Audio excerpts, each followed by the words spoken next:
Hello, नमस्कार, स्वागत है आपका फिर से हमारे यूट्यूब चैनल पे। आज की इस वीडियो पे हम के बारे में तो ध्यान से सुनिएगा इस चैप्टर के बारे में। और अगर आप पहली बार हमारे चैनल पे आए हैं तो सब्सक्राइब करें, इस वीडियो को लाइक्स करें और ज़्यादा से ज़्यादा इस वीडियो को शेयर करें। चैप्टर 6 अक्षत की दादी। अब तक आपने पढ़ा कि मृणाल को कुछ लोग किडनैप कर लेते हैं, जहां से सात्विक, अगस्त्य और अक्षत मिलकर उसे बचा लेते हैं, मगर अक्षत उसकी फिक्र ना करके नित्या को घर लेकर वापस आ जाता है। अब आगे अक्षत की ही बात सुनते ही नित्या ने अपना सर झुका लिया और उसके बगल में एक जेंटल और आज्ञाकारी बीवी की तरह खड़ी हो गई। उसकी अपीयरेंस इतनी अच्छी थी कि वह एक खरगोश को भी हैरान कर दे, और वही अक्षत की इंडिफरेंट नजरों को देखकर मृणाल को अपने दिल में हल्की सी टिस महसूस हुई, क्योंकि अब अक्षत वही बन गया था जिसे वह अपनी पिछले जिंदगी में जानती थी। वह यहाँ उसे थैंक यू कहना चाहती थी, मगर अब क्लियर सी बात थी कि अक्षत को कोई फर्क ही नहीं पड़ता। मैं बहुत थक गई हूँ, जो मन करे वह करो, इतना कहकर वह ऊपर चली गई। और अब उसके दिमाग में नहीं चल रहे थे, उसके दिमाग में बस यही बात चल रही थी कि अगर रेहान उसे इतनी आसानी से नुकसान पहुंचा सकता है तो बाकी सभी पहुंचा सकते हैं। वह हमेशा अक्षत के बलबूते पर नहीं रह सकती है, अपने आप को प्रोटेक्ट करने की एबिलिटी के बिना। अगली सुबह जब सुबह मृणाल तैयार होकर बाहर जाने के लिए नीचे उतरी तो उसने सीढ़ियां से नीचे उतरते हुए लिविंग रूम में कामिनी ओबेरॉय को नोटिस किया, और नित्या उसके बगल में खड़ी थी जैसे वह अभी रो देगी। दादी माँ मृणाल की भौहें आपस में सिकुड़ गई। कामिनी ओबेरॉय का यहाँ आना अनयूजुअल सी बात थी, वह अचानक यहाँ क्यों आई? अक्षत ने मुझे बताया कि तुमने एक जमीन खरीदने पर 10 करोड़ रुपए खर्च किए, एक ब्लेम वाली टोन थी कामिनी की आवाज में। मृणाल नीचे आई और कामिनी के सामने बैठते हुए उसे चाय देते हुए बोली, हाँ, यह सच है। और कल रात तो हमारे दुश्मनों ने तुम्हें किडनैप भी कर लिया था। हाँ, मृणाल ने नीचे देखा। हम कोई मामूली परिवार नहीं हैं। एक बार जब वह किसी औरत की शादी हो जाए तो उसे लो प्रोफाइल रखनी चाहिए। बिजनेस आदमियों के लिए है, तुम्हें बस बच्चे करने और उनका ध्यान रखना पर फोकस करना चाहिए ताकि कुछ लोगों को गलत आइडिया ना लग सके। कामिनी की आवाज सख्त थी और आखिरी लाइन बोलते वक्त उसने नित्या की तरफ देखा जो उसके बगल में खड़ी थी। यह सुनकर नित्या की आंखें फिर लाल हो गई और उसने कहा, दादी माँ, मैं बस तुम यहाँ बोलने का हक नहीं रखती हो। कमीनी ने कोल्ड नजरों से नित्या की तरफ देखा जिसके पास सब बोलने के लिए कुछ नहीं बचा था। अक्षत का टेस्ट और पसंद दोनों ही गिरती जा रही है। वह इसी तरह किसी को भी उठकर हमारे घर में नहीं लाकर रख सकता है। कामिनी के नित्या की तरफ के ट्रीटमेंट को देखकर मृणाल अपनी पिछली जिंदगी को याद करने से खुद को रोक नहीं पाई। उसके पिछले जिंदगी में कामिनी हमेशा उसे प्रोटेक्ट करती थी और नित्या को ना पसंद करती थी, लेकिन वह सिचुएशन ज्यादा लंबे वक्त तक के लिए नहीं रही। कुछ सालों बाद जब रावत परिवार पूरी तरह से खत्म हो गया और मृणाल के फिर भी बच्चे नहीं हुए और नित्या देश में वापस आ गई और हमेशा अक्षत की राइट हैंड बनकर रहने लगी, और वह कमीनी को खुश करने की हर एक कोशिश करती थी, जिससे आखिर में उसने मृणाल के ऊपर हार मान ली और मिसेज ओबेरॉय के टाइटल को नित्या को दिलाने की पूरी कोशिश करने लगी। आखिर में कामिनी उसी की साइड होती थी जहां उसे फायदा नजर आता है। वहीं अक्षत जो अभी ऑफिस के लिए निकलने वाला था, उसने अपनी दादी माँ की बात सुनी और उसकी भौहें आपस में सिकुड़ते हुए उसने कहा, दादी माँ, काल रात नित्या के पैर में चोट लग गई थी, इसलिए मैंने रात को उसे यहाँ रुकने के लिए कहा। प्लीज उसे ब्लेम मत कीजिए। कामिनी सार्कास्टिकली कहा, यह तुम सोचते हो, मगर वह इस तरीके से नहीं देखती। जब मैं आज सुबह यहाँ आई तो वह ऑलरेडी नाश्ता तैयार कर रही थी जैसे एक वाइफ अपने हस्बैंड के लिए करती है। मुझे तो नहीं पता था कि तुम्हें एक नई वाइफ मिल गई है। नित्या उदास थी। उसका इंटेंशन था कि वह अक्षत के लिए खाना बनाएगी और उसका इंतजार करेगी और उसके साथ नाश्ता करेंगी, मगर ठीक उसी वक्त कामिनी आ गई। जब उसने अपना खाना बनाना खत्म किया था, उसे एक्सप्लेन करने का मौका भी नहीं मिला और उसके इंटेंशन कामिनी ने ठीक से समझ लिए। दादी माँ, मैं बस मृणाल और मिस्टर ओबेरॉय के लिए खाना बनाना चाहती थी, उन्हें थैंक यू कहने के लिए। मेरे कोई और इंटेंशन नहीं थे। मृणाल ने नित्या को ऑब्जर्व किया और वह जानती थी कि इस मूवमेंट पर नित्या अभी भी काफी इनएक्सपीरियंस है इन सब मामलों में।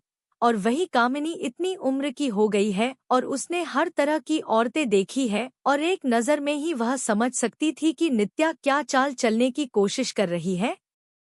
सिर्फ अक्षत ही इतना बेवकूफ है जो नित्या के जालों में फंस सकता है। आफ्टर ऑल उसके मन में नित्या के लिए सॉफ्ट स्पॉट है और उसे सच्चाई नजर ही नहीं आती, चाहे वह कितनी भी सामने क्यों ना हो देखे। यह कोई बड़ी बात नहीं है। नित्या की आज भी क्लासेस है, मैं उसे कॉलेज ले जा रहा हूँ। अक्षत ने नित्या को एक लुक दिया जो सिग्नल था कि जाने का वक्त हो गया है। नित्या ने उसकी तरफ ग्रेटफुल नजरों से देखा। तभी कामिनी अपनी कोल्ड आवाज में कहा, आज मैं मृणाल के साथ शॉपिंग जा रही हूँ। तुम काफी फ्री नजर आ रहे हो, तुम हमारे साथ क्यों नहीं चलते? मगर नित्या, उसे ड्राइवर ले जाएगा, तुम आफ्टर ऑल ओबेरॉय इंटरनेशनल के सीईओ हो। अपनी इज्जत इस तरह कम मत करो। कामिनी हमेशा अपने मन की बात बोलते थी।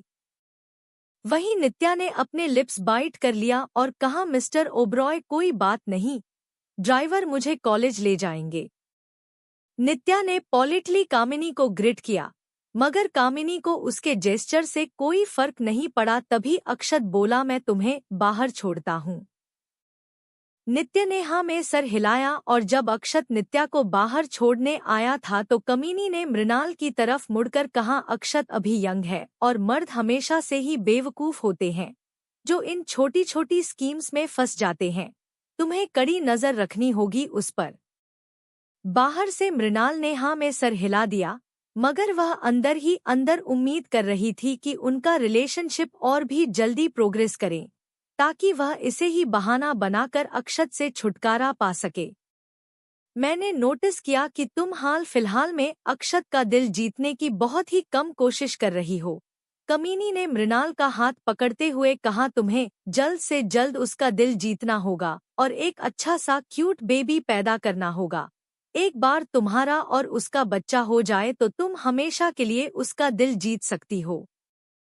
मैं समझ गई दादी माँ, मृणाल ने रिस्पांस में मुस्कुरा कर कहा, लेकिन रियलिटी यह थी कि अब उसकी नज़रों में अक्षत का दिल जीतना ऑलरेडी इम्पॉसिबल बात थी। उसके साथ बच्चा होना तो दूर की बात है, अक्षत उससे प्यार नहीं करता। भले उनकी शादी हो गई है, वह लोग कभी एक रूम में नहीं रहे हैं, तो उनका बच्चा कैसे हो सकता है?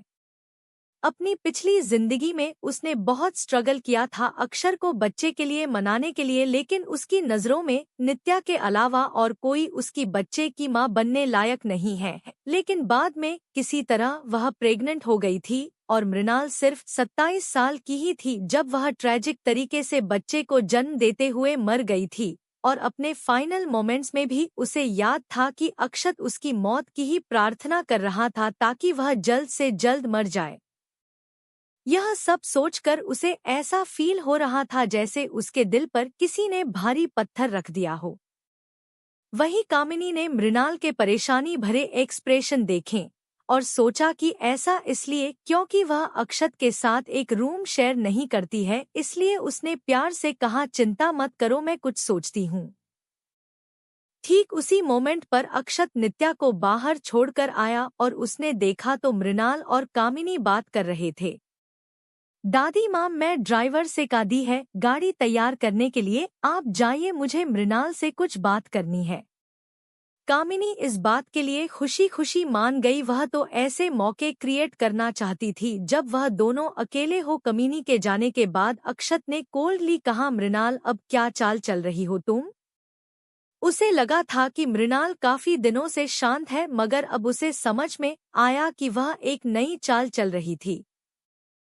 और वहीं उसकी बात सुनकर मृणाल चिढ़ गई और उसने कहा, मैं कुछ भी चाल नहीं चल रही हूँ। मैंने तुम्हें कई बार बताया है कि नित्या बस एक स्टूडेंट है जिसकी मैं मदद कर रहा हूँ और जो फ्यूचर में हमारी कंपनी में मदद करेगी, और वह तुम्हारी मिसेज ओबेरॉय की पोजीशन से कोई खतरा नहीं है। तुम्हें सचमुच उसके खिलाफ इस तरह चाले चलने और दादी माँ के इस्तेमाल करने की कोई जरूरत नहीं है। अक्षत, मैंने तुम्हें बताया है कि मुझे कोई चाल नहीं चल रही हूँ, और उसके अलावा अगर तुमने दादी माँ को मेरी किडनैपिंग के बारे में नहीं बताया होता तो वह यहाँ नहीं आती और ना ही उन्हें पता चलता कि नित्या हमारे घर पर रह रही है। यह सुनकर अक्षत ने अपनी आंखें छोटी करते हुए कहा, ऐसा ही होना चाहिए। वहीं मृणाल ने अपनी आंखें दूसरी तरफ फिरा ली। कोई फर्क नहीं पड़ता, वैसे भी उसने उम्मीद नहीं की थी कि अक्षत उस पर भरोसा करेगा। जल्दी ही मृणाल अक्षत को फॉलो करते हुए गाड़ी के पास पहुंची और यहाँ तक कि उसने नाटक के लिए प्यार से उसका हाथ भी पकड़ा हुआ था। मृणाल जानती थी कि यह बस कामिनी को दिखाने के लिए है। अक्षत के पेरेंट्स बहुत जल्दी इस दुनिया से चले गए थे और कामिनी दादी ने उसे अकेले में बड़ा किया था, इसलिए वह अपनी दादी माँ के लिए काफी रिस्पेक्ट रखता था जिन्होंने उसे इतना बड़ा किया है। और वहीं मृणाल ने भी उसे एक्सपोज नहीं किया, बल्कि वह भी राइट मोमेंट्स पर उसके साथ नाटक कर रही थी। तुम उस लैंड के साथ क्या करने का सोच रहे हो? कमीनी ने अचानक से पूछा और उसका सवाल डायरेक्टली मृणाल की तरफ नहीं मगर अक्षत की तरफ था। अक्षत जो सामने बैठा हुआ था उसने रेयर व्यू मिरर से मृणाल की तरफ देखा और कहा, उसे मृणाल ने खरीदा है और वह हैंडल कर लेगी। कामिनी ने मृणाल की तरफ देखा और कहा, उस लैंड को अक्षत को हैंडल करने के लिए दे दो। सबसे इम्पोर्टेंट ड्यूटी एक औरत के लिए होती है अपने हस्बैंड को सपोर्ट करना और उसके बच्चे के अच्छे से ख्याल रखना। दादी माँ ओबेरॉय परिवार के जो भी मामले हैं वह सचमुच अक्षत ही हैंडल करेगा, मगर वह जमीन मैंने रावत परिवार के बिहाफ पर खरीदी है और वह मेरी फैमिली की यूज के लिए है और इसमें किसी और चीज की जरूरत नहीं है। कामिनी ने मृणाल का रिस्पांस सुनकर तुरंत अपनी टोन चेंज कर ली। फ्यूचर में इन मैटर्स से दूर रहने की कोशिश करना। अब तुम्हारी शादी अक्षत से हो गई है और अब तुम जो कुछ भी करोगी वह डायरेक्ट ओबेरॉय परिवार को रिप्रेजेंट करेगा और मैं नहीं चाहती कि कुछ भी गलत हो। मैं समझ गई दादी माँ। मृणाल ने हर एक पॉइंट को अच्छे से समझा। वह बहुत अच्छे से जानती थी कि कामिनी किस तरह के इंसान है। अगर कामिनी को पता चल गया कि वह अपना खुद का बिजनेस शुरू करने वाली है तो उसे बहुत बड़ी मुसीबत झेलनी होगी। अक्षत, आज रात में मेरा एक चेस की गेम है, इसलिए तुम मृणाल को घर लेकर जाओ और काम कल भी हो जाएगा। अपनी वाइफ का ख्याल रखना सबसे ज्यादा इम्पोर्टेंट होता है। कामिनी की बातों में एक छुपा हुआ मैसेज था जिससे अक्षत की भौहें में सिकुड़ गई, मगर उसने अपना गुस्सा दिखाया नहीं और कहा, समझ गया दादी माँ। वहीं मृणाल ने अक्षत एक्सप्रेशन से देख लिया और वह जानती थी कि वह एक बार फिर इस सब का इलाजम उसी के ऊपर लगाएगा। मृणाल ने गहरी सांस ली और अपने अंदर की कड़वाहट को कम करने की कोशिश की। अगर अक्षत उसे डिसलाइक करता है इसका मतलब है कि उसे जल्दी ही डिवोर्स मिलने वाला है, तो ऐसा ही होने दो। मृणाल ने प्लान किया था कि वह दिन के दौरान रावत इंटरप्राइजेज जाएगी, मगर कामिनी से घसीटते हुए मॉल लेकर गई और पूरे दिन उसे वहीं घुमाया। अब जब अंधेरा होने वाला था तो फाइनली उसने मृणाल को घर वापस जाने के लिए परमिशन दी। गाड़ी में अक्षत और मृणाल में से दोनों में से कोई कुछ नहीं बोल रहा था। मुझे रात को ऑफिस में रुकना होगा, मैं घर नहीं आऊंगा आज रात। तुम घर आते कब हो? मृणाल ने कहा और अब अक्षत के पास बोलने के लिए कुछ नहीं बचा था। कुछ वक्त के अलावा वह इतने दिनों में बहुत ही कम घर आता था और उनकी शादी के बाद तो उसने एक भी रात घर पर नहीं बताई थी, और वहीं अभी ऐसा ही हुआ। उस दिन के बाद और रात को वह भी कभी घर नहीं आता था और ना ही घर पर ज्यादा आता था, जिसकी वजह से मृणाल अपने शांति भरे दिन काफी अच्छे से एंजॉय कर रही थी। वही गाड़ी ओबेरॉय मेंशन के घर के बाहर रुकी तो मृणाल ने अपना फोन और बैग लिया और बाहर आई, मगर उसके एक्सप्रेशन खराब हो गए जब उसने बहुत सारे शॉपिंग बैग्स को गाड़ी में देखा। कामिनी सच में बहुत चालाक औरत है। उसे पता था कि अक्षत शायद उसे घर के अंदर नहीं लेकर जाएगा, इसलिए उसने जानबूझकर इतनी सारी चीज खरीदी ताकि उसका अकेले अंदर लेकर जाना इम्पॉसिबल हो। मृणाल ने गाड़ी में अक्षत की तरफ देखा और कहा, मिस्टर ओबरॉय, क्या तुम मेरी मदद करोगे? अक्षत ने अपना सर मसाला, उसे मृणाल को आधे रास्ते में ही छोड़ देना चाहिए था। वह गाड़ी से बाहर आया और 5 से 6 बैग लेकर अंदर जाने लगा और मृणाल से पीछे से फॉलो करने लगी। और जैसे ही दरवाजा खुला और उसमें सामने का नजारा देखा, अक्षत अपनी जगह पर जम गया। वहीं मृणाल, जो पीछे ब्लॉक हो गई थी, उसने कंफ्यूजन में कहा है, अक्षत अंदर जाओ। और वही अक्षत काफी गुस्से में नजर आ रहा था और उसकी बॉडी स्टिफ हो गई जब मृणाल ने उसे अंदर जाने के लिए फोर्स किया, क्योंकि अंदर पूरे रूम में डिम लाइट जली हुई थी और इस सेम पॉइंट पर एक टेबल भी सेटअप किया हुआ था कैंडल लाइट डिनर के लिए। यह देखकर मृणाल के एक्सप्रेशन भी बदल गए और उसे ज्यादा वक्त नहीं लगा यह अंदाजा लगाने में कि यह कामिनी का ही काम है। तभी उसने अक्षत को इंसिस्ट किया कि मॉल से निकलने के बाद वह मृणाल को घर छोड़ने जाए। यह सब उसका ही शुरू से प्लान था। सो मृणाल, तुम सचमुच कुछ और ही हो। यह मेरा काम नहीं है, मृणाल ने एक्सप्लेन करने की कोशिश की, मगर अक्षत ने बिना कुछ उसने सामान नीचे फ्लोर पर फेंका और बिना पीछे देख बाहर चला गया। लेकिन जैसे ही अक्षर घर के बाहर आया, उसने रियलाइज हुआ किया कि ड्राइवर ऑलरेडी गाड़ी लेकर वहां से जा चुका है। मृणाल पूरी तरह से कामिनी के इंटेंशन समझ गई। अगर वह और अक्षत अकेले एक साथ रहे तो कामिनी इस मौका को बनाने के लिए कुछ भी कर सकती है। ज्यादा बोलने की जरूरत नहीं है, अपनी एनर्जी बचाओ, मृणाल ने कहा। तुम लिविंग रूम में सो जाओ, मैं जा रही हूँ बेडरूम में। अक्षत ने मृणाल को एक कोल्ड लुक दिया और कहा, मैं तुम्हें वॉर्न कर रहा हूँ, कोई ट्रिक खेलने की कोशिश मत करना। इसके बाद वह अंदर चला गया। अक्षत की आंखों में अपने लिए इतनी घिन देखकर मृणाल को अपने ऊपर ही हंसने का मन कर रहा था। देखो तो तुम मृणाल, यह है वह अक्षत जिसे तुम पसंद करती थी। तुम उसे कितना भी पसंद क्यों ना करो, उसकी नजरों में तुम ऐसी घटिया औरत हो जो उसे अपने करीब लाने के लिए ऐसी हरकतें करेगी। मृणाल यह जानकर सचमुच बहुत ज्यादा हैरान थी कि अक्षत उसे कितनी घटिया औरत समझता है। और वहीं मृणाल टेबल के पास गई और उसने खाने की तरफ देखा। अक्षत को भूख नहीं थी, मगर उसे भूख थी क्योंकि उसने पूरा दिन कामिनी के साथ शॉपिंग करने में बिताया था और वह बहुत थक गई थी। क्या तुम खाना नहीं खाओगे? मुझे भूख नहीं है, अक्षत ने सोफे पर बैठकर न्यूज़पेपर पलटते हुए कहा। और वही मृणाल ने बस पॉलिटनेस का नाटक करते हुए पूछ लिया था, मगर उसने ऑलरेडी खाना खाना शुरू कर दिया था और वही तरफ ना देखकर उसे इग्नोर करता हुआ प्रकार और अपना खाना उसके बिना ही खाते हुए देखकर अक्षत ने उसकी तरफ देखा। उसे हमेशा फील हो रहा था कुछ दिनों से कि मृणाल कुछ पहले से अलग हो गई है, मगर वह एग्जैक्टली क्या है यह नहीं बताता रहा था।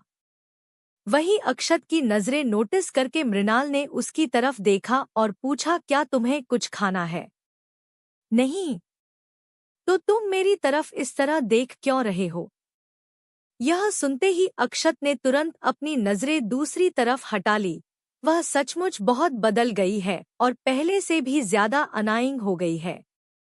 वहीं मृणाल ने टाइम की तरफ अपने फोन में देखा। उसे आज सात्विक से मिलना था, मगर कामिनी की स्कीम की वजह से उसे कैंसिल करना पड़ा। वह उम्मीद कर रही थी कि अक्षत जल्द से जल्द यहाँ से चला जाए ताकि वह सिचुएशन अच्छे से एक साथ भी एक्सप्लेन कर पाए। और उसके अलावा उसके मन में बहुत सारे सवाल थे रेहान और उस जमीन को लेकर जो उसे सात्विक से पूछने हैं। डिंग डिंग। ठीक उसी वक्त अक्षत का फोन बजा। मृणाल ने उस तरफ देखा तो उस कांटेक्ट में नित्या का नाम दिखाई दिया। हेलो, अक्षत की आवाज पहले से और भी ज्यादा सॉफ्ट हो गई और मृणाल ने अपने कानों को बड़ा कर लिया सुनने के लिए। मिस्टर ओबरॉय, मुझे हॉस्पिटल जाना है। हॉस्पिटल? क्या तुम्हारे एंकल की इंजरी की वजह से? क्या वह ज्यादा हो गई है? इसमें काफी दर्द हो रहा है। नित्या की आवाज काफी कमजोर लग रही थी। अक्षत ने ऊपर देखा और देखा तो मृणाल उसकी तरफ देख रही है और उसने गहरी सांस लेते हुए कहा, मैं अभी तुम्हारे पास पहुंचता हूँ। चैप्टर 7 मृणाल का कॉलेज में एडमिशन।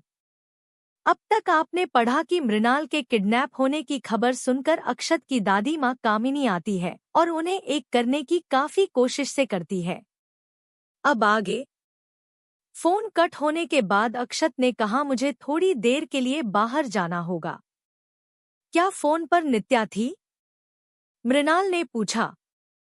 नित्या का एंकल ट्विस्ट हो गया है, मुझे उसे अस्पताल लेकर जाना है। मृणाल ने हाँ में सर हिलाते हुए कहा, ऑफ कोर्स तुम्हें जाना चाहिए। अफसोस तुम्हें जाना चाहिए। अक्षत की भौहें आपस में सिकुड़ गई। क्या मृणाल सचमुच उसके साथ अकेला वक्त बिताने का जो मौका मिला है उसे छोड़ने के लिए तैयार है? नॉर्मली जब भी वह नित्या से मिलने जाता था तो वह काफी नाटक करती थी या फिर उसे झगड़ा करती थी। क्या तुम्हें नित्य का हॉस्पिटल लेकर नहीं जाना है? तो अभी भी यहाँ खड़े होकर क्या कर रहे हो? मृणाल अक्षत के जाने का इंतजार नहीं कर सकती थी। उसे डर था कि अगर ज्यादा लेट हुआ तो शायद सात्विक उससे मिलने से मना कर देगा और किसे पता कि कामिनी कल क्या नया कांड करेगी। अपना खाना एंजॉय करो, अक्षत ने कहा और उसने टेबल पर देखा। 2 से 3 डिशेस देखी जो लगभग मृणाल ने खत्म कर दी थी और उससे अंदर एक फ्रस्ट्रेशन फिल होने लगी। उसने यहाँ घर पर उसके साथ अकेला रहने के लिए जो उसने सारे एफर्ट्स किया और फिर उसे सिर्फ खाने की पड़ी है। जैसे ही अक्षत गया और दूर देखते हुए तुरंत मृणाल ने अपना फोन निकाला और सात्विक का नंबर डायल किया है। आज मैं थोड़ी देर के लिए फंस गई थी, मैं अभी वहां पहुंचती हूँ। कोई जल्दी नहीं है। सी यू सून। वही शेखावत कॉरपोरेशन में सात्विक ऑफिस की फ्लोर सीलिंग विंडो के सामने खड़ा था और कॉल कट हो चुका था। और वही ऑफिस के काउच पर सोकर उठे हुए अगस्त्य ने टाइम देखा और पूछा, कहाँ है मृणाल? कौन सा टाइम हो गया है?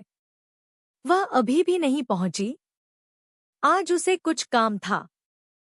पूरे दिन उसे कुछ काम था। अगस्त्य ने लेकर होकर खुद को स्ट्रेच किया, फिर अचानक से कुछ रियलाइज और उसने कहा, तुम यहाँ बिना हिले डुले पूरे दिन तो उसका इंतजार नहीं कर रहे थे, राइट? उस खिड़की से कोई भी क्लियरली शेखावत कॉरपोरेशन के एंट्रेंस को देख सकता था और वही उसका सवाल सुनकर सात्विक के चेहरे पर हल्की मुस्कुराहट आ गई, जिसे देखकर अगस्त्य हैरानी से बोला, है भगवान, मैंने तो आज कुछ नया ही देख लिया है। क्या हो गया?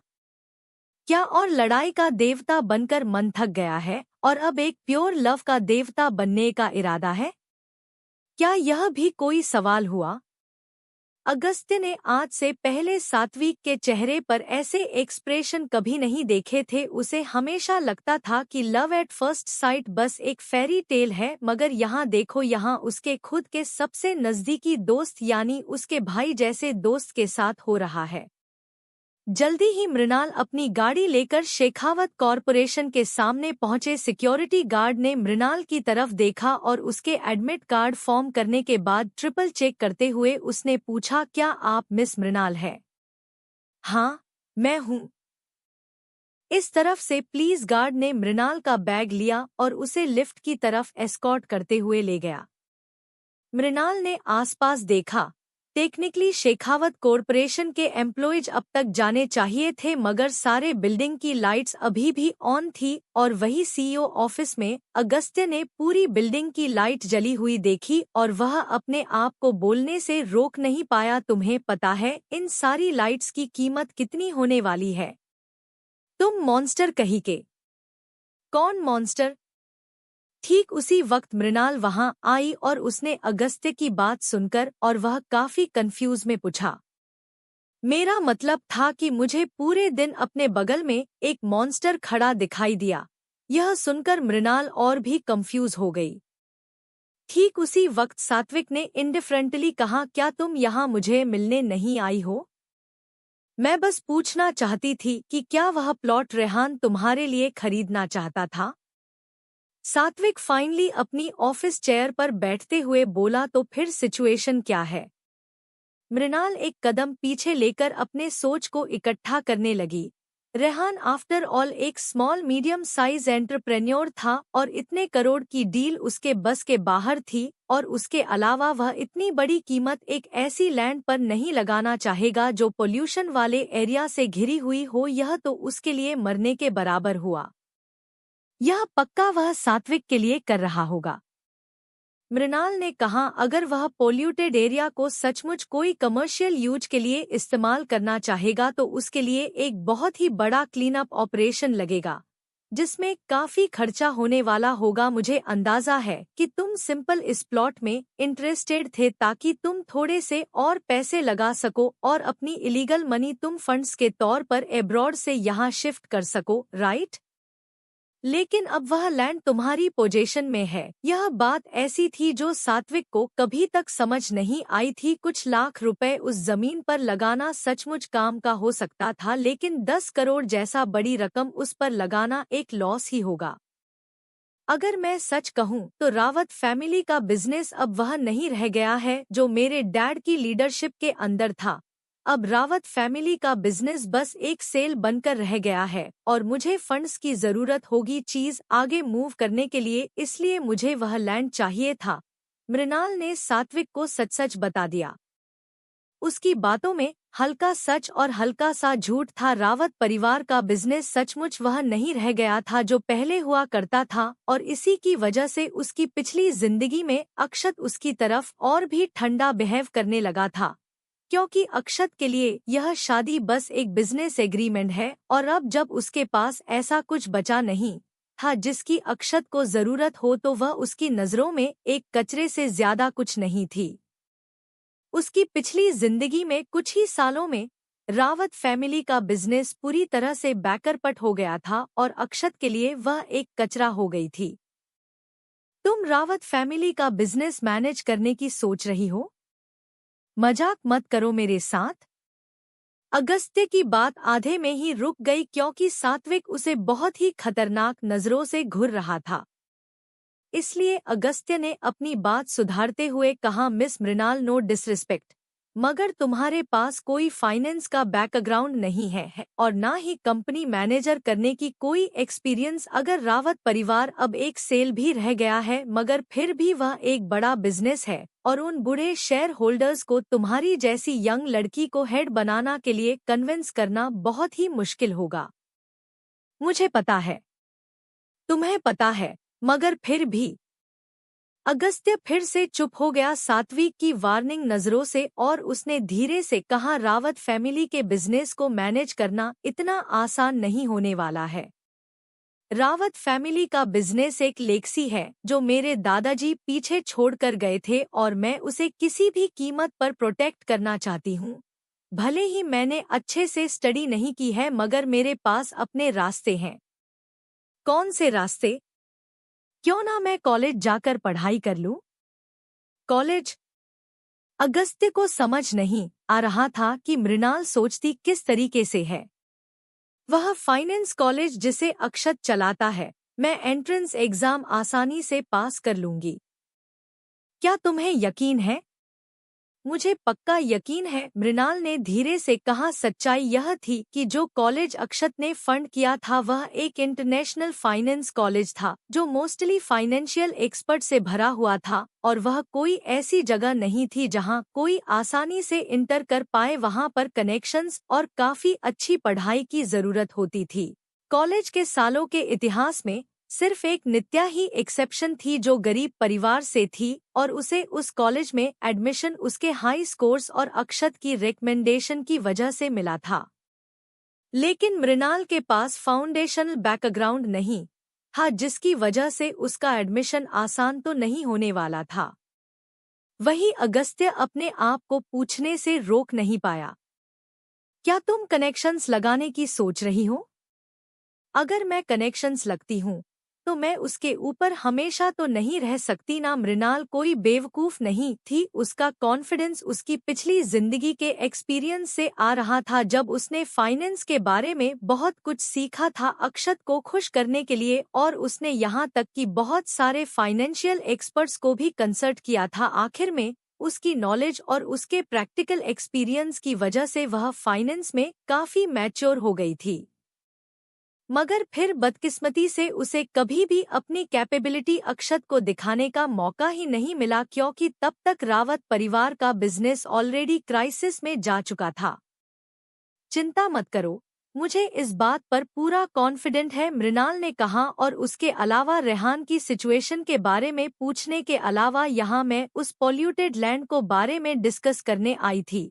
अगर तुम्हें मुझ पर भरोसा है तो यह पहला प्रोजेक्ट हो गया जिस पर मैं तुम्हारे साथ कोलैबोरेट करना चाहूंगी मिस्टर सात्विक।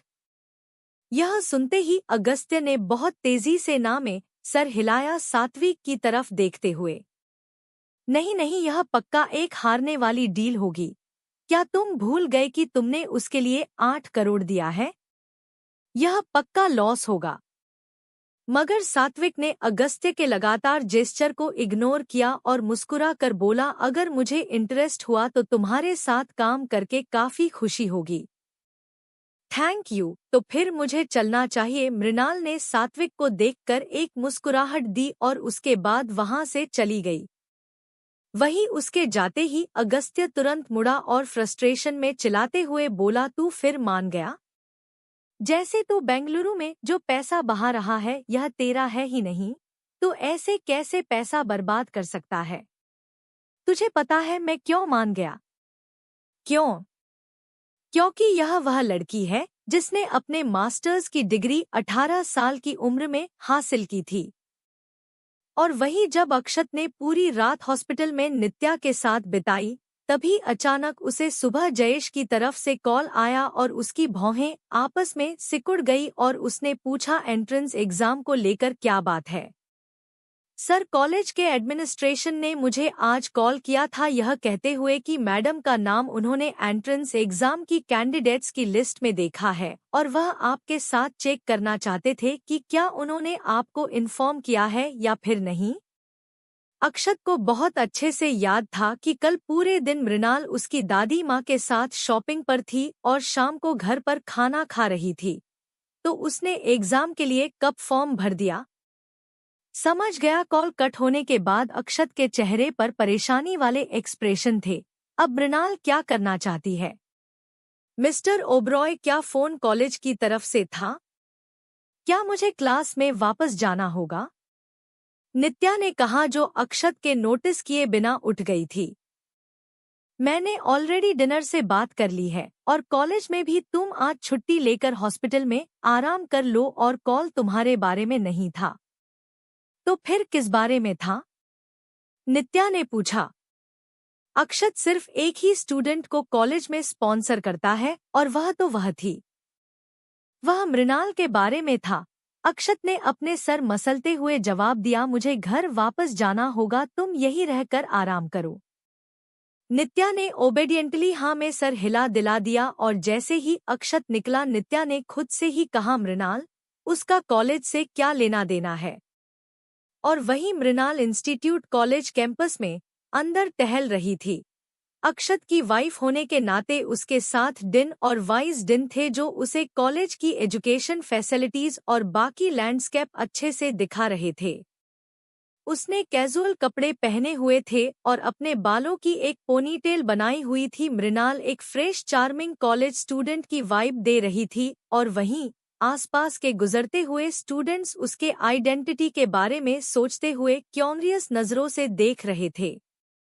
जल्दी ही अक्षत की गाड़ी ईस्टवुड कॉलेज के एंट्रेंस पर रुकी। टीना जो नजदीक में ही थी, उसने उस गाड़ी को देखा तो उसे जानी पहचानी लगी और उसने कहा, क्या यह नित्या के बॉयफ्रेंड की गाड़ी नहीं है?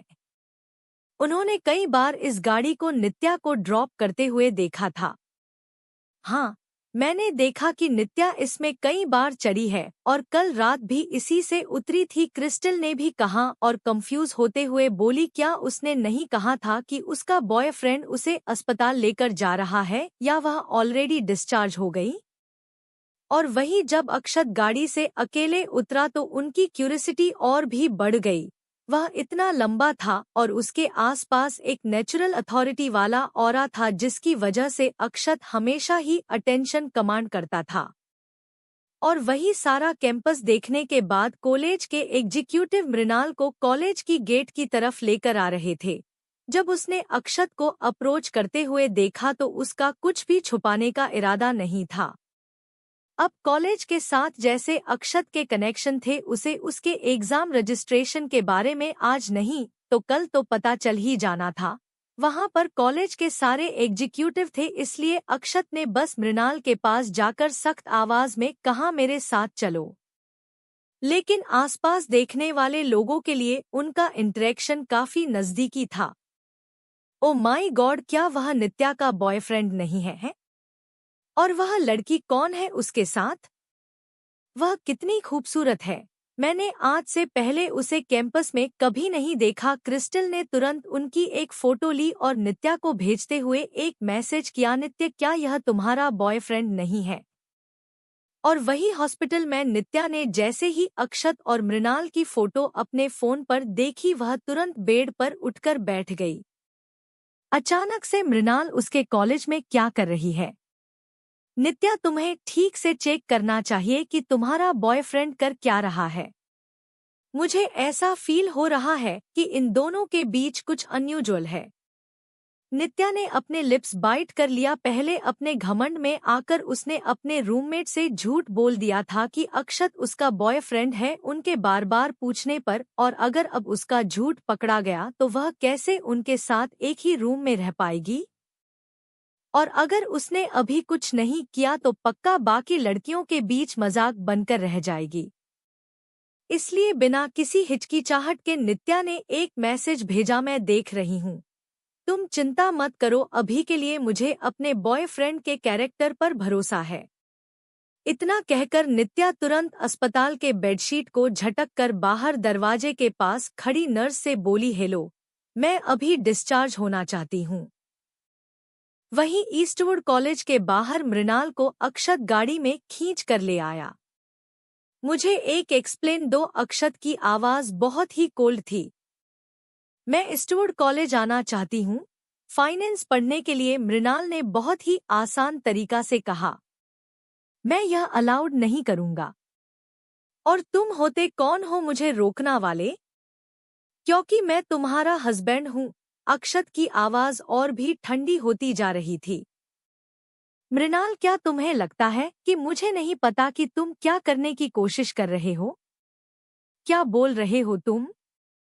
नित्या इस स्कूल में पढ़ती है और तुम जानबूझकर यहाँ आई हो ताकि तुम उसके लिए चीजें मुश्किल कर सको।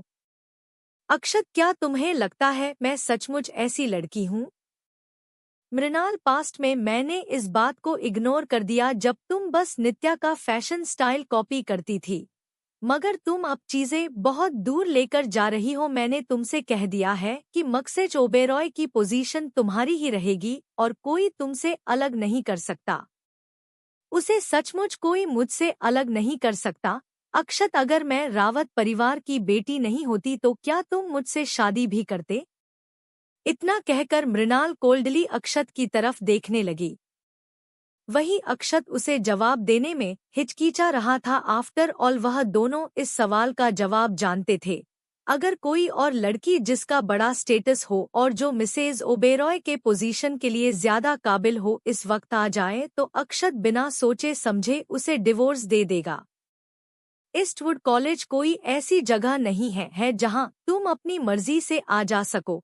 तुम यह मत सोचना कि तुम मिसेज ओबेरॉय का टाइटल इस्तेमाल करोगी एंट्रेंस एग्जाम पास करने के लिए। मैं बिल्कुल मदद नहीं करूंगा तुम्हारी। मैं अपनी एबिलिटीज पर रिलाई करूंगी, तुम्हारी मदद पर नहीं। तुम अपने आप करोगी। अक्षत ने उसका मजाक उड़ाते हुए कहा, मृणाल, क्या तुम्हें समझ में आता है कि ईस्टवुड कॉलेज है क्या? क्या तुम्हें लगता है कि तुम आसानी से अंदर जा सकती हो? मैं तुम्हें एडवाइस दूंगा कि अपने एफर्ट सेव करो और हार मान लो। थैंक यू तुम्हारी एडवाइस के लिए, गुड बोर। मृणाल इतना कहकर गाड़ी से उतर गई और वही उसके इंडिफरेंट एटीट्यूड को देखकर अक्षत का मूड और भी ज्यादा डार्क हो गया और उसके बाद ही उसने जयेश को कॉल किया और कहा कॉलेज के एडमिनिस्ट्रेशन को बता दो कि वह मृणाल के स्टेटस को देखकर अपनी रिक्वायरमेंट लूज ना करें और अगर उसे इस कॉलेज में एंट्री चाहिए तो उसे अपनी एबिलिटी पर एग्जाम पास करने होंगे। जयेश अक्षत की गुस्से भरी आवाज को सुनकर हैरान हो गया। लगता है कि हाल फिलहाल में उसके बॉस का गुस्सा बढ़ता ही जा रहा है और यह सब उसकी मैडम की वजह से है। वहीं दोपहर तक नित्या अपने रूप में वापस आ गई तो उसके रूममेट उसका इंतजार कर रही थी। नित्या, तुम फाइनली आ गई। क्रिस्टल बेड से उतरकर बेचैन होते हुए बोली, आज हमने एक लड़की को तुम्हारी बॉयफ्रेंड की गाड़ी में बैठते हुए देखा और वह भी काफी लंबे वक्त के लिए। हाँ नित्या, क्रिस्टल और मैंने अपनी आंखों से देखा है। कौन है वह लड़की एग्जैक्टली? क्या तुमने अपने बॉयफ्रेंड से पूछा? क्या कहा? उनके सवाल सुनकर उसने अपने रूममेट की तरफ और उनकी क्यूरियस चेहरे को देखकर नित्या ने अपना सर नीचे करते हुए कहा, वह लड़की को मेरा बॉयफ्रेंड पसंद है, मगर वह उसे पसंद नहीं करता, वह बस उसे चिपकने की कोशिश कर रही है। वह इस बार कॉलेज भी आ गई परेशानी खड़ी करने के लिए और मेरे बॉयफ्रेंड को जैसे यह पता चला वह चीजें क्लियर करने के लिए आया था, लेकिन बदकिस्मती से तुम लोगों ने उन्हें देख लिया। चैप्टर 8 मृणाल दिया एग्जाम। अब तक आपने पढ़ा कि अपने बिजनेस को संभालने के लिए मृणाल पढ़ाई करने का फैसला करती है और वह शहर के बेस्ट कॉलेज इंस्टीट्यूट कॉलेज जाना चाहती है, लेकिन वह कॉलेज अक्षत से कनेक्ट था। अब आगे तो ऐसी बात है, टीना ने हाँ में सर हिलाया। तो क्रिस्टल भी बोली, मुझे हमेशा से पता था कि उस लड़की में कुछ ना कुछ तो गड़बड़ है ही। उसके सेडक्टिव लुक के साथ वह किसी और का बॉयफ्रेंड चुराने की कोशिश कर रही है। कितनी बेशर्म है। मगर मुझे लगता है कि वह काफी खूबसूरत है। टीना ने कहा, नित्या तुम्हें अपने बॉयफ्रेंड पर नजर रखनी होगी।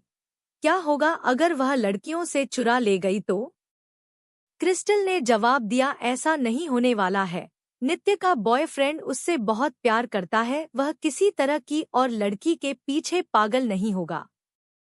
तुम दोनों की कंसर्न के लिए थैंक यू, मगर चिंता मत करो, मेरा रिलेशनशिप मेरे बॉयफ्रेंड के साथ बहुत ही सॉलिड है, नित्या ने मुस्कुरा कर कहा। तभी टीना बोली, मगर मैंने सुना कि वह लड़की हमारे कॉलेज आ रही है फाइनेंस पढ़ने के लिए। मैं तो शर्त लगा सकती हूँ कि वह नित्य की वजह से ऐसा कर रही है। क्या? नित्या हैरान हो गई। मृणाल ईस्टवुड कॉलेज आ रही है फाइनेंस पढ़ने के लिए? लेकिन ऐसा कैसे पॉसिबल हो सकता है? यह सच है, टीना ने कहा। मैंने स्पेशली एडमिनिस्ट्रेशन ऑफिस के अपने एक दोस्त से पूछा, वह क्लियरली प्रिंसिपल और वाइस प्रिंसिपल के साथ थी। इसका मतलब वह अमीर परिवार से है और बैकडोर एडमिशन लेने वाली है। यह सुनकर क्रिस्टल ने कंफ्यूजन में पूछा, हमारे कॉलेज में हमेशा से अमीर परिवार के स्टूडेंट्स रहते हैं, उसका बैकग्राउंड क्या है? क्या तुम्हें पता है? टीना ने ना में सर हिलाते हुए कहा, मुझे कोई आइडिया नहीं है, मगर क्या कभी तुमने हमारे कॉलेज में प्रिंसिपल और वाइस प्रिंसिपल को पर्सनली किसी को रिसीव करते हुए देखा है, चाहे वह कितना भी अमीर क्यों ना हो? यही दिखाता है कि उसकी फैमिली का बैकग्राउंड ऑर्डिनरी नहीं होगा। वह इतनी ब्यूटीफुल है, रिच है, मगर फिर भी वह किसी और का बॉयफ्रेंड चुराना चाहती है। यह तो काफी वियर्ड बात है।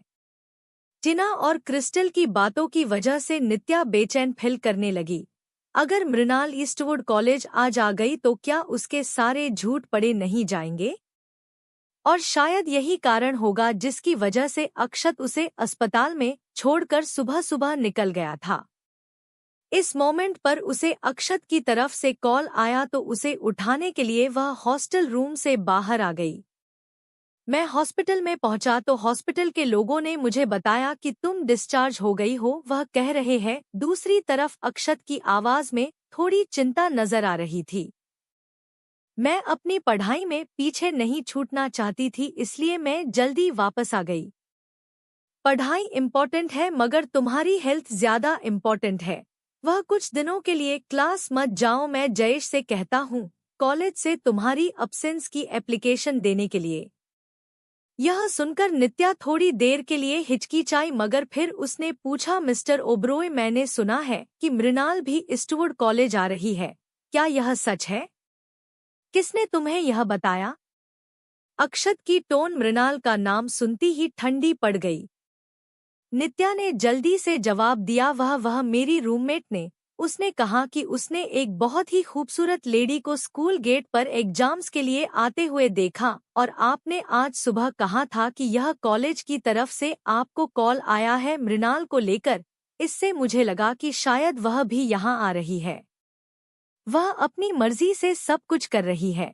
मैं उसकी मदद नहीं करूंगा और तुम्हें भी इस बारे में चिंता करने की कोई जरूरत नहीं है। अपनी रिकवरी और पढ़ाई पर फोकस करो। यह सुनकर रिलीफ फील करते हुए नित्या ने एक गहरी सांस छोड़ी। अगर अक्षत मृणाल की मदद नहीं करता है तो उसे पक्का यकीन था कि अपने बलबूते पर मृणाल कॉलेज में एडमिशन नहीं ले पाएगी। उसने कितना स्ट्रगल किया था ईस्टवुड कॉलेज में एडमिशन लेने के लिए, और मृणाल तो एक पैम्पर राजकुमारी रही है। वह इतनी प्रेस्टीजियस कॉलेज में बिल्कुल इंटर नहीं ले पाएगी अपने बलबूते पर, वह भी लास्ट मिनट पर। मिस्टर ओबेरॉय, एक और बात। बोलो। मेरा बर्थडे है 2 दिन बाद, क्या मैं आपको डिनर के लिए इनवाइट कर सकती हूँ? इतना कहने के बाद नित्या बेचैनी से अक्षत के जवाब का इंतजार करने लगी। ओके अक्षत का हाँ में जवाब मिलते ही नित्या की स्माइल ऐसी स्वीट हो गई जैसे शहद टपक रहा हो। यूजुअली अक्षत हमेशा उसका बर्थडे उसके साथ सेलिब्रेट करता था, मगर इस साल मृणाल की अचानक बदली हुई हरकतों की वजह से उसे ऐसा फील हो रहा था कि उसे पहले से ही तैयारी करनी होगी। आज मृणाल का एंट्रेंस एग्जाम था और वही ओबेरॉय इंटरनेशनल के सीईओ ऑफिस में। अक्षत ने टाइम की तरफ देखा अपने कंप्यूटर में और पूछा, क्या वह सुबह एग्जाम देने के लिए गई? यस सर मैम, सुबह सुबह घर से निकल गई थी और वह अब तक एग्जाम हॉल पहुंच गई होगी। अक्षत ने हाँ में सर हिलाया और उसने पूछा, क्या तुमने डिन से बात की? हाँ सर मैंने कर ली सर, मगर क्या? डिन ने कहा कि मैडम ग्रेजुएशन एंट्रेंस एग्जाम में बैठी हुई है, इसलिए उसे शक हो रहा था कि उनका इंटरफेयर एप्रोप्रिएट नहीं होगा। उसके अलावा उसे डाउट भी था कि वह पास हो पाएंगी या नहीं। Graduate exams? अक्षत ने सोचा था कि फ्रेशर कॉलेज में इंटर करना भी मृणाल के लिए बहुत ही मुश्किल का काम होगा। क्या मृणाल का दिमाग खराब हो गया है जो वह ग्रेजुएट एग्जाम्स के लिए अटेम्प्ट कर रही है?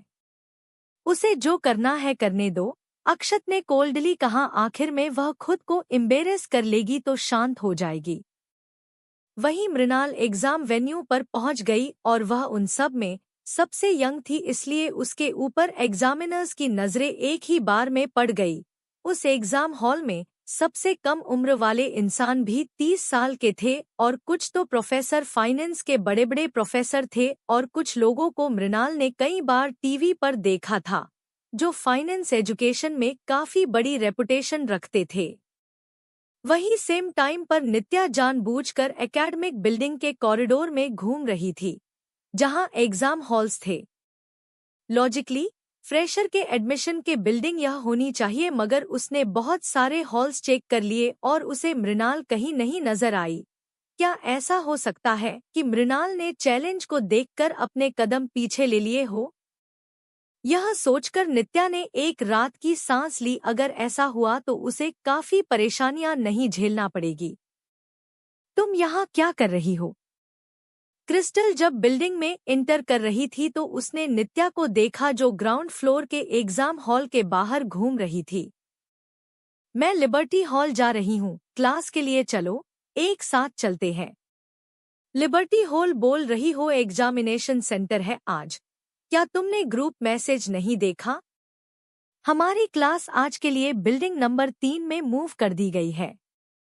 ओह ऐसी बात है। नित्या ने अपना फोन चेक किया और जैसा कि क्रिस्टल ने कहा था, लिबर्टी हॉल आज के ग्रेजुएट एग्जाम के लिए रिजर्व किया गया था। हर एक साल ग्रेजुएट एग्जाम के लिए जो लोग भी तैयारी करते थे वह बहुत ही कम होते थे और इस साल जूनियर ईयर में नित्या ही इकलौती ऐसी ही इंसान थी अपनी सारी क्लासमेट्स में जो ग्रेजुएट एग्जाम के लिए तैयारी कर रही थी और उसकी बारी अगले साल तक आने वाली थी। क्रिस्टल ने सजेशन दिया, क्यों ना चलकर हम वहां देखें? मैंने सुना है कि इस साल के पेपर बहुत ही टफ है और वहां के बड़े बड़े प्रोफेसर से मिलजुल के शायद हमें कुछ सीखने को मिले। यह काफी अच्छा आइडिया लग रहा है। अब जब उनके पास आज कुछ ज्यादा करने के लिए नहीं था तो टीना भी इस बात के लिए मान गई। तो फिर चलते हैं। क्रिस्टल नित्या का हाथ पकड़कर लिबर्टी हॉल की तरफ जाने लगी। नित्या को बहुत अच्छे से पता था कि क्रिस्टल किसके पीछे है। इस साल के ग्रेजुएट एग्जाम पेपर के परसेंटेज तो हमेशा की तरह ही थे, मगर उसका रियल गोल था किसी अमीर बैचलर की नज़र में आना। आफ्टर ऑल इस कॉलेज के ज्यादातर स्टूडेंट्स अमीर परिवारों से आते थे और आज जो कोई भी फाइनेंस ग्रेजुएट एग्जाम में बैठे होंगे वह लोग सक्सेसफुल होंगे अपने प्रोफेशन में। जैसा कि नित्या ने सोचा था, आधे रास्ते में क्रिस्टल ने एक्साइट होते हुए कहा, मैंने सुना है कि हर्ष भी आ रहा है। शायद बहुत सारे लोग आएंगे देखने के लिए। अगर हम लेट हुए तो हमें देखने का मौका भी नहीं मिलेगा। यह सुनकर नित्यक अपने आप को क्यूरियस होने से रोक नहीं पाई। हर्ष की फैमिली आहूजा परिवार बेंगलुरु के सबसे बड़े बैंकिंग कॉरपोरेशन में से एक थे। वह लोग हमेशा लो प्रोफाइल रहते थे, मगर अफवाहें थी कि आहूजा परिवार की वेल्थ इतनी ज्यादा थी कि वह लोग पूरे बेंगलुरु शहर को फिर से बनवा सकते थे। वहीं क्रिस्टल ने बहुत बेचैनी से आसपास देखा और अचानक से कहा, मुझे लगता है वह वहाँ है। जिस तरफ क्रिस्टल ने पॉइंट किया था उसकी उंगली को फॉलो करते हुए नित्या ने एग्जाम के हॉल के बाहर से भीड़ को देखा, जहां बहुत सारे लोग खड़े थे। रास्ता दो क्रिस्टल नित्या का हाथ पकड़े हुए वह किसी तरह भीड़ के बीच से होकर एग्जाम हॉल के बाहर की खिड़की पर पहुंची। तभी फ्रंट टेबल पर नित्या को मृणाल दिखाई दी। नित्या हैरान हो गई, मृणाल यहाँ क्या कर रही है? जल्दी ही दरवाजे पर हो रहे शोर शराबे ने इन्विजिलेटर जो अंदर थे उनका ध्यान खींच लिया और उन्होंने गुस्से में चिल्लाते हुए कहा, तुम सब किस डिपार्टमेंट से हो और यह एग्जामिनेशन रूम है, क्या तुम लोगों को नहीं पता? सब लोग यहाँ से दूर रहो और निकल जाओ यहाँ से। यह सुनकर आसपास के सारे स्टूडेंट डर गए और पीछे होने लगे, मगर क्रिस्टल अभी भी होपफुल थी और नित्या का हाथ पकड़े हुए उसने इन्विजिलेटर से कहा, सर हम जूनियर्स हैं, हम भी पोस्ट ग्रेजुएट स्टडीज के लिए तैयारी कर रहे हैं, इसलिए हम इस साल के एग्जाम पेपर को देखना चाहते हैं स्टडी करने के लिए। जब उस इन्विजिलेटर ने नित्या को देखा तो उसके एक्सप्रेशन थोड़े सॉफ्ट हो गए। आफ्टर ऑल नित्या एक ऐसी स्टूडेंट थी जिसे खुद अक्षत सपोर्ट करता था, इसलिए उसने चुपचाप बिना कुछ कहे एग्जाम पेपर उसे दे दिए। और वहीं जब नित्या ने पेपर के क्वेश्चंस देखे तो उसके चेहरे के एक्सप्रेशन बिगड़ गए। कितनी बुरी बात है हर्ष यहाँ नहीं है। क्रिस्टल ने अपना सर डिसअपॉइंटमेंट में नीचे झुका लिया और फिर नित्या की तरफ देखा। उसकी वह आपस में सिकुड़ हुई देखकर क्रिस्टल अपने आप को पूछने से रोक नहीं पाई, क्या सब कुछ ठीक है? नित्या ने हाँ में सर हिलाते हुए कहा, इस साल के क्वेश्चंस बहुत ही टफ है। मुझे नहीं पता कि अगर मैं यह एग्जाम देती तो अच्छे से स्कोर कर पाती या फिर नहीं। वह यह मुंह से बोल रही थी मगर मन में उसके एक ही बात चल रही थी कि अच्छी बात है कि पेपर टफ है, इसकी वजह से मृणाल पक्का पास नहीं कर पाएगी, जिसे सोचकर वह थोड़ा रिलीफ हो गई। थैंक्सफुली अक्षत ने उसे एडवाइस दी कि वह इस साल एग्जाम से ना बैठे। शायद उसे बहुत पहले से पता होगा कि इस साल के सवाल डिफिकल्ट होने वाले हैं। और वही जब नित्या ने फील किया कि अक्षत की उसकी तरफ फेवरेटिज्म कितनी है तो वह सीक्रेटली बहुत ही ज्यादा खुश हो गई। वही हॉल के अंदर मृणाल बहुत ही कंसंट्रेशन के साथ लेकर रही थी और ऑलरेडी एक बहुत ही ज्यादा वक्त बिता गया था। तभी क्लासरूम के बाहर बहुत ही तेज आवाज होने लगी। बैंक एग्जाम हॉल का दरवाजा तेजी से खुला और दो बॉडीगार्ड एक लड़के को घसीटते हुए लेकर आ रहे थे जिसके बाल बिल्कुल लाल थे, छापरी स्टाइल वाले। उन बॉडीगार्ड ने जबरदस्ती खींचकर उसे लाकर सीट पर बिठा दिया और वह लड़का हिल भी नहीं पा रहा था। जब मृणाल ने उसका चेहरा देखा तो उसे लगा कि वह काफी ज्यादा पहचाना लग रहा है। अगर उसे ठीक से याद है तो वह हर्ष था, आहूजा परिवार का दूसरा बेटा। जहां तक उसे याद था हर्ष एक बहुत ही रेकलेस और वायलेंट था, मगर उसके अंदर बिजनेस की एक बहुत ही शार्प नॉलेज थी और वह अपनी पिछली जिंदगी में मरी उससे पहले ही हर्ष ने अपने बड़े भाई गौरव के जाने के बाद आहूजा परिवार का सारा बिजनेस संभाल लिया था। यही दिखाता है कि उसके अंदर कितनी कैपेबिलिटी है। मैं लिखने वाला नहीं हूँ। हर्ष की मैग्नेटिक आवाज ने पूरे हॉल के साइलेंस को तोड़ दिया। मृणाल को ऐसा फील हो रहा था कि सामने बैठा हुआ लड़का अभी उस लेवल तक नहीं पहुंचा है डोमिनेंस में जिस हर्ष को वह जानती थी, मगर जल्दी ही उसे रियलाइज हो गया कि अभी वाला हर्ष अपने बड़े भाई की प्रोटेक्शन में बड़ा होने वाला एक शैतान टीनेजर है। कौन इमेजिन कर सकता है कि यह इंसान एक टॉप बिजनेसमैन में ट्रांसफॉर्म हो जाएगा, और वह भी इतना कैपेबल कि अक्षत के साथ कुछ ही सालों में बिजनेस के लिए कम्पीट करने लगेगा और आहूजा परिवार के बिजनेस को काफी ऊंचाइयों पर लेकर जाएगा। यह सोचकर हर्ष को थोड़ी देर और अपने आप को ऑब्जर्व करने से रोक नहीं पाई। वहीं उसकी नजरें अपने ऊपर महसूस करके हर्ष ने अपनी आंखों के कोने से मृणाल को देखा, जिससे मृणाल ने तुरंत अपना सर नीचे कर लिया और अपनी ही किस्मत को कोस रही थी कि हर्ष का एग्जाम की सीट आज ठीक उसके बगल में ही थी। एग्जाम खत्म होने तक हर्षद ने एक सिंगल वर्ड भी नहीं लिखा और वही एग्जाम खत्म होने के बाद मृणाल ने गहरी राहत की सांस ली। हर्ष ने कुछ भी क्यों ना किया हो, एटलीस्ट उसकी परफॉर्मेंस तो सिक्योर थी। जैसे ही मृणाल एग्जाम हॉल के बाहर आई, एक स्ट्रांग फोर्स ने अचानक उसे गले से पीछे खींच लिया है और उसे दीवार के अगेंस्ट लगा दिया और सामने वाले की लेजी आंखें चिल की तरह उसके ऊपर बनी हुई थी। हर्ष सामने खड़ा था। उसकी फिजिक्स लगातार वर्कआउट करने की वजह से वह काफी रफ और टफ लगता था। सॉरी, मैं तुम्हें नहीं जानती हूँ, मृणाल ने कहा और वह काफी शांत नजर आ रही थी क्योंकि उसे पक्का भरोसा था कि हर्ष का एक और पंच उसे फिर से इस दुनिया से विदा करवा सकता है। तुमने जानबूझकर अभी-अभी एग्जाम पेपर में आखिरी सवाल का जवाब गलत क्यों लिखा? हर्ष की आंखें डायरेक्ट उसकी आंखों में देख रही थी, जैसे वह उसके मन की बात पढ़ने की कोशिश कर रहा हो, और वहीं उसका सवाल सुनकर मृणाल ने अपनी सांसें रोक ली।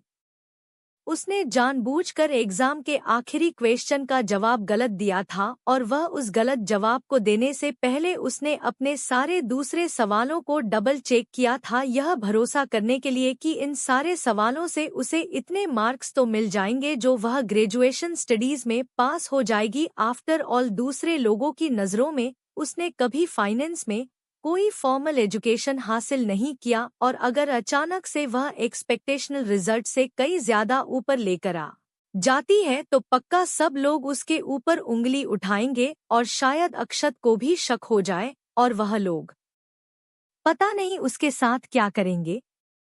शायद उस पर चीटिंग का इल्जाम भी लगा सकते हैं और मृणाल झूठ-मूठ की परेशानी नहीं चाहती थी। लेकिन यह बात हर्ष को कैसे पता चली? क्या तुम मेरे एग्जाम पेपर में देख रहे थे? मृणाल ने सख्त आवाज में पूछा। आसपास देखना है या फिर दूसरे के पेपर में देखना एग्जाम के रूल्स खिलाफ है।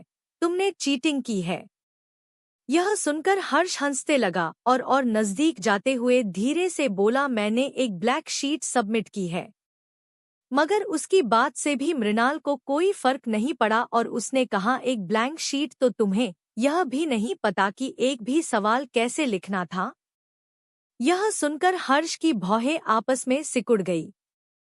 तुम मुझ पर जानबूझकर आखिरी सवाल गलत लिखने का इल्जाम कैसे लगा सकते हो, जबकि तुमने उनमें से कोई भी अटेम्प्ट ही नहीं किया और एक का भी जवाब नहीं दिया?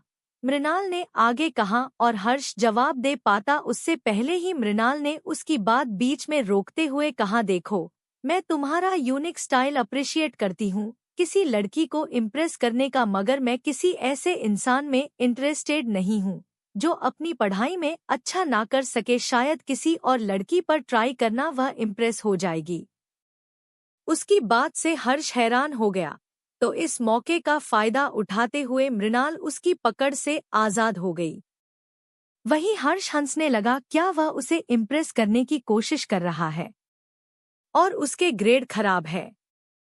ठीक उसी वक्त हर्ष के बॉडीगार्ड ने आकर कहा, सर आपके फादर ने इंस्ट्रक्शन दिए हैं कि एग्जाम के तुरंत बाद हम आपको घर लेकर आए। यह सुनकर हर्ष धीरे धीरे सीटी बजाने लगा। वह ईस्टवुड कॉलेज में पढ़ने में बिल्कुल इंटरेस्टेड नहीं था, लेकिन लगता है कि अब उसे इंटरेस्ट आने लगा है। मेरे भाई को बोल दो कि मैं ईस्टवुड कॉलेज में इनरोल होना चाहता हूँ। यह सुनकर वह बॉडीगार्ड हैरान हो गया और उसे तो लग रहा था कि उसने कुछ गलत सुन लिया है। जब वह लोग घर से निकले थे तो हर्ष जानबूझकर सब चीजें गलत कर रहा था और बिल्कुल खिलाफ था ईस्टवुड कॉलेज ज्वाइन करने के। लेकिन अचानक उसे क्या हो गया जो वह अपना फैसला बदलना चाहता है। वहीं शाम को जब मृणाल ओबेरॉय मेंशन पहुंची तो उसने नोटिस किया कि लिविंग रूम की लाइट जली हुई है और कामिनी सख्त एक्सप्रेशन के साथ सोफे पर बैठी हुई है और अक्षत उसके बगल में बैठकर न्यूज़पेपर पढ़ रहा है। वह समझ गई कि यहाँ पर क्या हो रहा है, मगर फिर भी उसने मुस्कुराकर कहा, दादी माँ आप यहाँ क्यों आई इस वक्त? आपको मुझे बताना चाहिए था, मैं मारिया से कहकर आपके लिए कुछ अच्छा सा बनवा दी। अगर मैं यहाँ नहीं आती तो मुझे तो पता ही नहीं चलता कि घर क्या बनने वाला है। यह सुनकर मृणाल ने अक्षत की तरफ देखा जो ऐसे नाटक कर रहा था जैसे उसे कुछ पता ही नहीं। तुम ईस्टवुड कॉलेज गई थी एग्जाम देने के लिए और तुमने मुझे बताया ही नहीं, कामिनी ने गुस्से में पूछा। मैंने एग्जाम खुद देने का फैसला किया था और मैं अपनी नॉलेज एक्सपेंड करना चाहती थी और एक्सपीरियंस भी। यह सुनकर कामिनी अपना हाथ टेबल पर मारते हुए शार्प आवाज में कहा, क्या तुम भूल गई कि तुम ओबेरॉय परिवार की बहू हो और अक्षत की वाइफ? एक शादीशुदा लड़की एग्जाम देने जाएगी तो कैसे लगेगा? मैंने तुम्हें पहले भी बताया था कि एक बार हमारी फैमिली में शादी हो जाए तो ओबेरॉय परिवार तुम्हारा ध्यान रखेगा। इस तरह करके तुम हमारी फैमिली की डिग्निटी को क्या नुकसान पहुंचाना चाहती हो? यह सुनकर मृणाल शांत हो गई। अपनी पिछली जिंदगी में इस परिवार में शादी करने के लिए उसने सचमुच कामिनी से प्रॉमिस किया था कि वह बस अक्षत की वाइफ बनकर रहेगी और वही कामिनी की कंजर्वेटिव नजरिए और ऑर्थोडॉक्स ख्याल उसकी रीढ़ की हड्डी तक अंदर तक जम चुके थे। अपनी पिछली जिंदगी में कामिनी का फेवर गेन करने के लिए उसने अब्रोड पढ़ने की अपनी अपॉर्चुनिटी को भी गाँव दिया था, लेकिन अब वह वही रास्ता चुनकर फिर गलती नहीं करना चाहती थी। दादी माँ, मृणाल सिर्फ एग्जाम मजे के लिए दिया है, इतना गुस्सा होने की कोई जरूरत नहीं है। अक्षत ने अपनी कॉपी पीते हुए बहुत ही शांति से कहा। आफ्टर ऑल उसे बिल्कुल भरोसा नहीं था कि एग्जाम पास कर पाएगी। ठीक उसी वक्त अक्षत का फोन बजा और कॉलर आईडी दिखा रही थी कि कॉल यूनिवर्सिटी की तरफ से था। Chapter 9 family dinner. अब तक आपने पढ़ा कि सबकी उम्मीद के खिलाफ मृणाल फ्रेशर्स एग्जाम के बजाय ग्रेजुएट एग्जाम्स देती है और वही उसे आहूजा परिवार का छोटा बेटा हर्ष भी मिलता है। अब आगे। फोन बजने पर मृणाल ने भी अक्षत के फोन की तरफ देखा, मगर अक्षत ने फोन तुरंत नहीं उठाया बल्कि कॉल कट कर दिया। और वही कामिनी ने कोल्डली कहा, अगर तुम दोनों ने जल्दी नहीं की और मुझे मेरा पर पोता नहीं दिया तो मैं बहुत बड़े कदम उठाने वाली हूँ। अक्षत बिल्कुल चुप रहा। कामिनी की पर पोते की इच्छा कोई नई बात नहीं थी। कमीनी के जाने के बाद मृणाल ने फाइनली कहा, क्या तुमने कॉलेज का ऑफिस का कांटेक्ट किया था? हाँ, अक्षत ने बिना किसी एक्सप्रेशन के जवाब दिया। मृणाल ने कहा, तुमने कॉलेज ऑफिस से कहा था कि मेरे लिए कोई कनेक्शन ना लगाएं, राइट? क्या अब तुम चाहती हो कि मैं तुम्हें ईस्टवुड कॉलेज में एडमिशन दिलाने के लिए कनेक्शंस लगाऊं? अक्षत ने उसका मजाक उड़ाया और मृणाल की तरफ घिन से देखते हुए बोला, अगर मैं कनेक्शंस भी लगाता हूं तुम्हें ईस्टवुड कॉलेज में भेजने के लिए, मगर फिर भी तुम ग्रेजुएट नहीं हो पाओगी। मैं बस यह उम्मीद करूंगी कि तुम बिना मतलब के इंटरफेयर मत करो। अगर मैं सचमुच अपने बल पर ईस्टवुड कॉलेज में एडमिशन ले लेती हूँ तो तुम प्रिंसिपल से यह नहीं कहोगे कि वह मेरा नाम लिस्ट से हटा दे। अगर तुमने ऐसा किया तो मैं तुम्हारे खिलाफ जो करूंगी उसके लिए मुझे ब्लेम मत करना। मृणाल की टोन अनफ्रेंडली थी जिसकी वजह से अक्षत ने अपनी आंखें छोटी कर ली। यह लड़की दिन पर दिन उसके साथ और भी बोल्ड होते जा रही है। डिंग डिंग, अक्षत का फोन फिर से बजा तो इम्पेशेंट होकर उसने उठाते हुए कहा, बोलो सर, आपकी वाइफ के रिजल्ट आ गए हैं। और वही कॉलेज के ऑफिस से किसी की परेशानी भरी आवाज सुनकर उसने पूरी बात सुनी और हर एक बीतते सेकंड के साथ उसके एक्सप्रेशन बिगड़ने जा रहे थे। और फिर अक्षत ने अपनी भौहें सिकुड़ते हुए कहा, हाँ मैं समझ गया। मृणाल जो अक्षत के सामने ही बैठी हुई थी, वह उसके एक्सप्रेशन देखकर बता सकती थी कि कॉलेज के ऑफिस में उसके एग्जाम पेपर्स के रिजल्ट को पहले से ही चेक कर लिया है और शायद यही सुनकर वह इतना परेशान है। मृणाल, मैंने सचमुच उम्मीद नहीं की थी कि तुम स्टूवर्ड कॉलेज के एग्जाम में चीटिंग करोगी। मैं पास हो गई, है ना? मृणाल ने अक्षत की बातों को इग्नोर किया। अक्षत के एक्सप्रेशन से वह देख सकती थी कि वह बहुत अच्छे तरीके से पास हो गई है। अक्षत, अब जब मैं पास हो गई हूँ तो तुम्हें कोई फर्क नहीं पड़ना चाहिए कि मैंने यह कैसे किया है। बाहर मैं एक परफेक्ट वाइफ का रोल निभाऊंगी तुम्हारे साथ, लेकिन अंदर तुम मेरे मामले में इंटरफेयर नहीं करोगे और ना ही यह पूछोगे कि मैं क्या कर रही हूँ और क्यों कर रही हूँ। मृणाल ने सख्त आवाज में कहा। तो अक्षत भी बोला, ठीक है, जो मर्जी करे वह करो, मगर उससे पहले तुम्हें दादी माँ को हैंडल करना होगा। अगर उन्हें पता चल गया कि तुम ईस्टवुड कॉलेज जा रही हो तो मैं तुम्हें प्रोटेक्ट नहीं कर सकता। इट्स ओके, तो हम डिवोर्स किसी भी वक्त ले सकते हैं।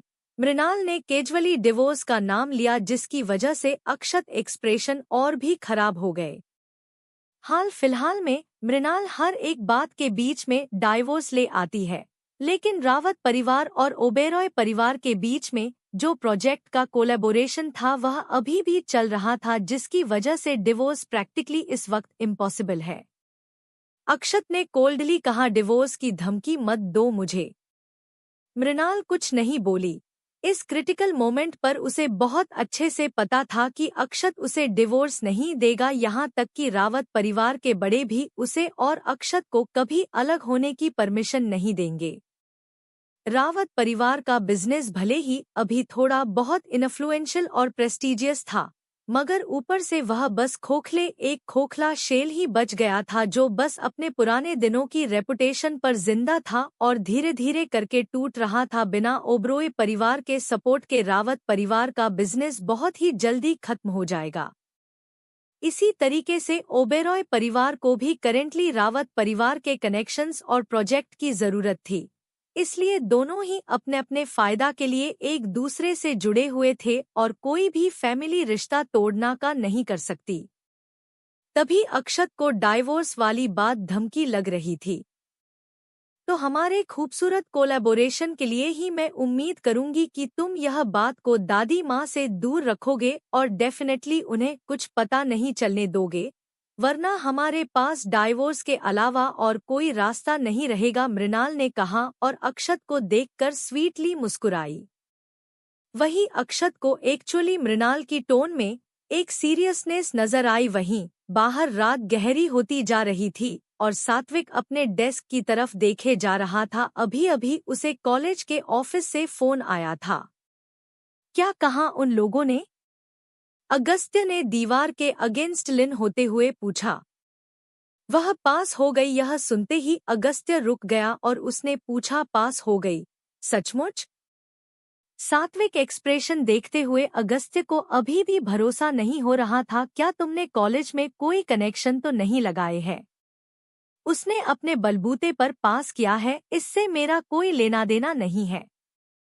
ओ माई गॉड! अगस्त्य इतना शॉक हो गया कि उसका मुंह जमीन पर गिरने वाला था। वह मृणाल, वह सचमुच कुछ अलग ही है। क्या उसकी फाइल यह नहीं रहती है कि उसने फॉरेन लैंग्वेज में अपना मेजर किया है? उसका तो फाइनेंस से कोई दूर दूर तक लेना देना ही नहीं है।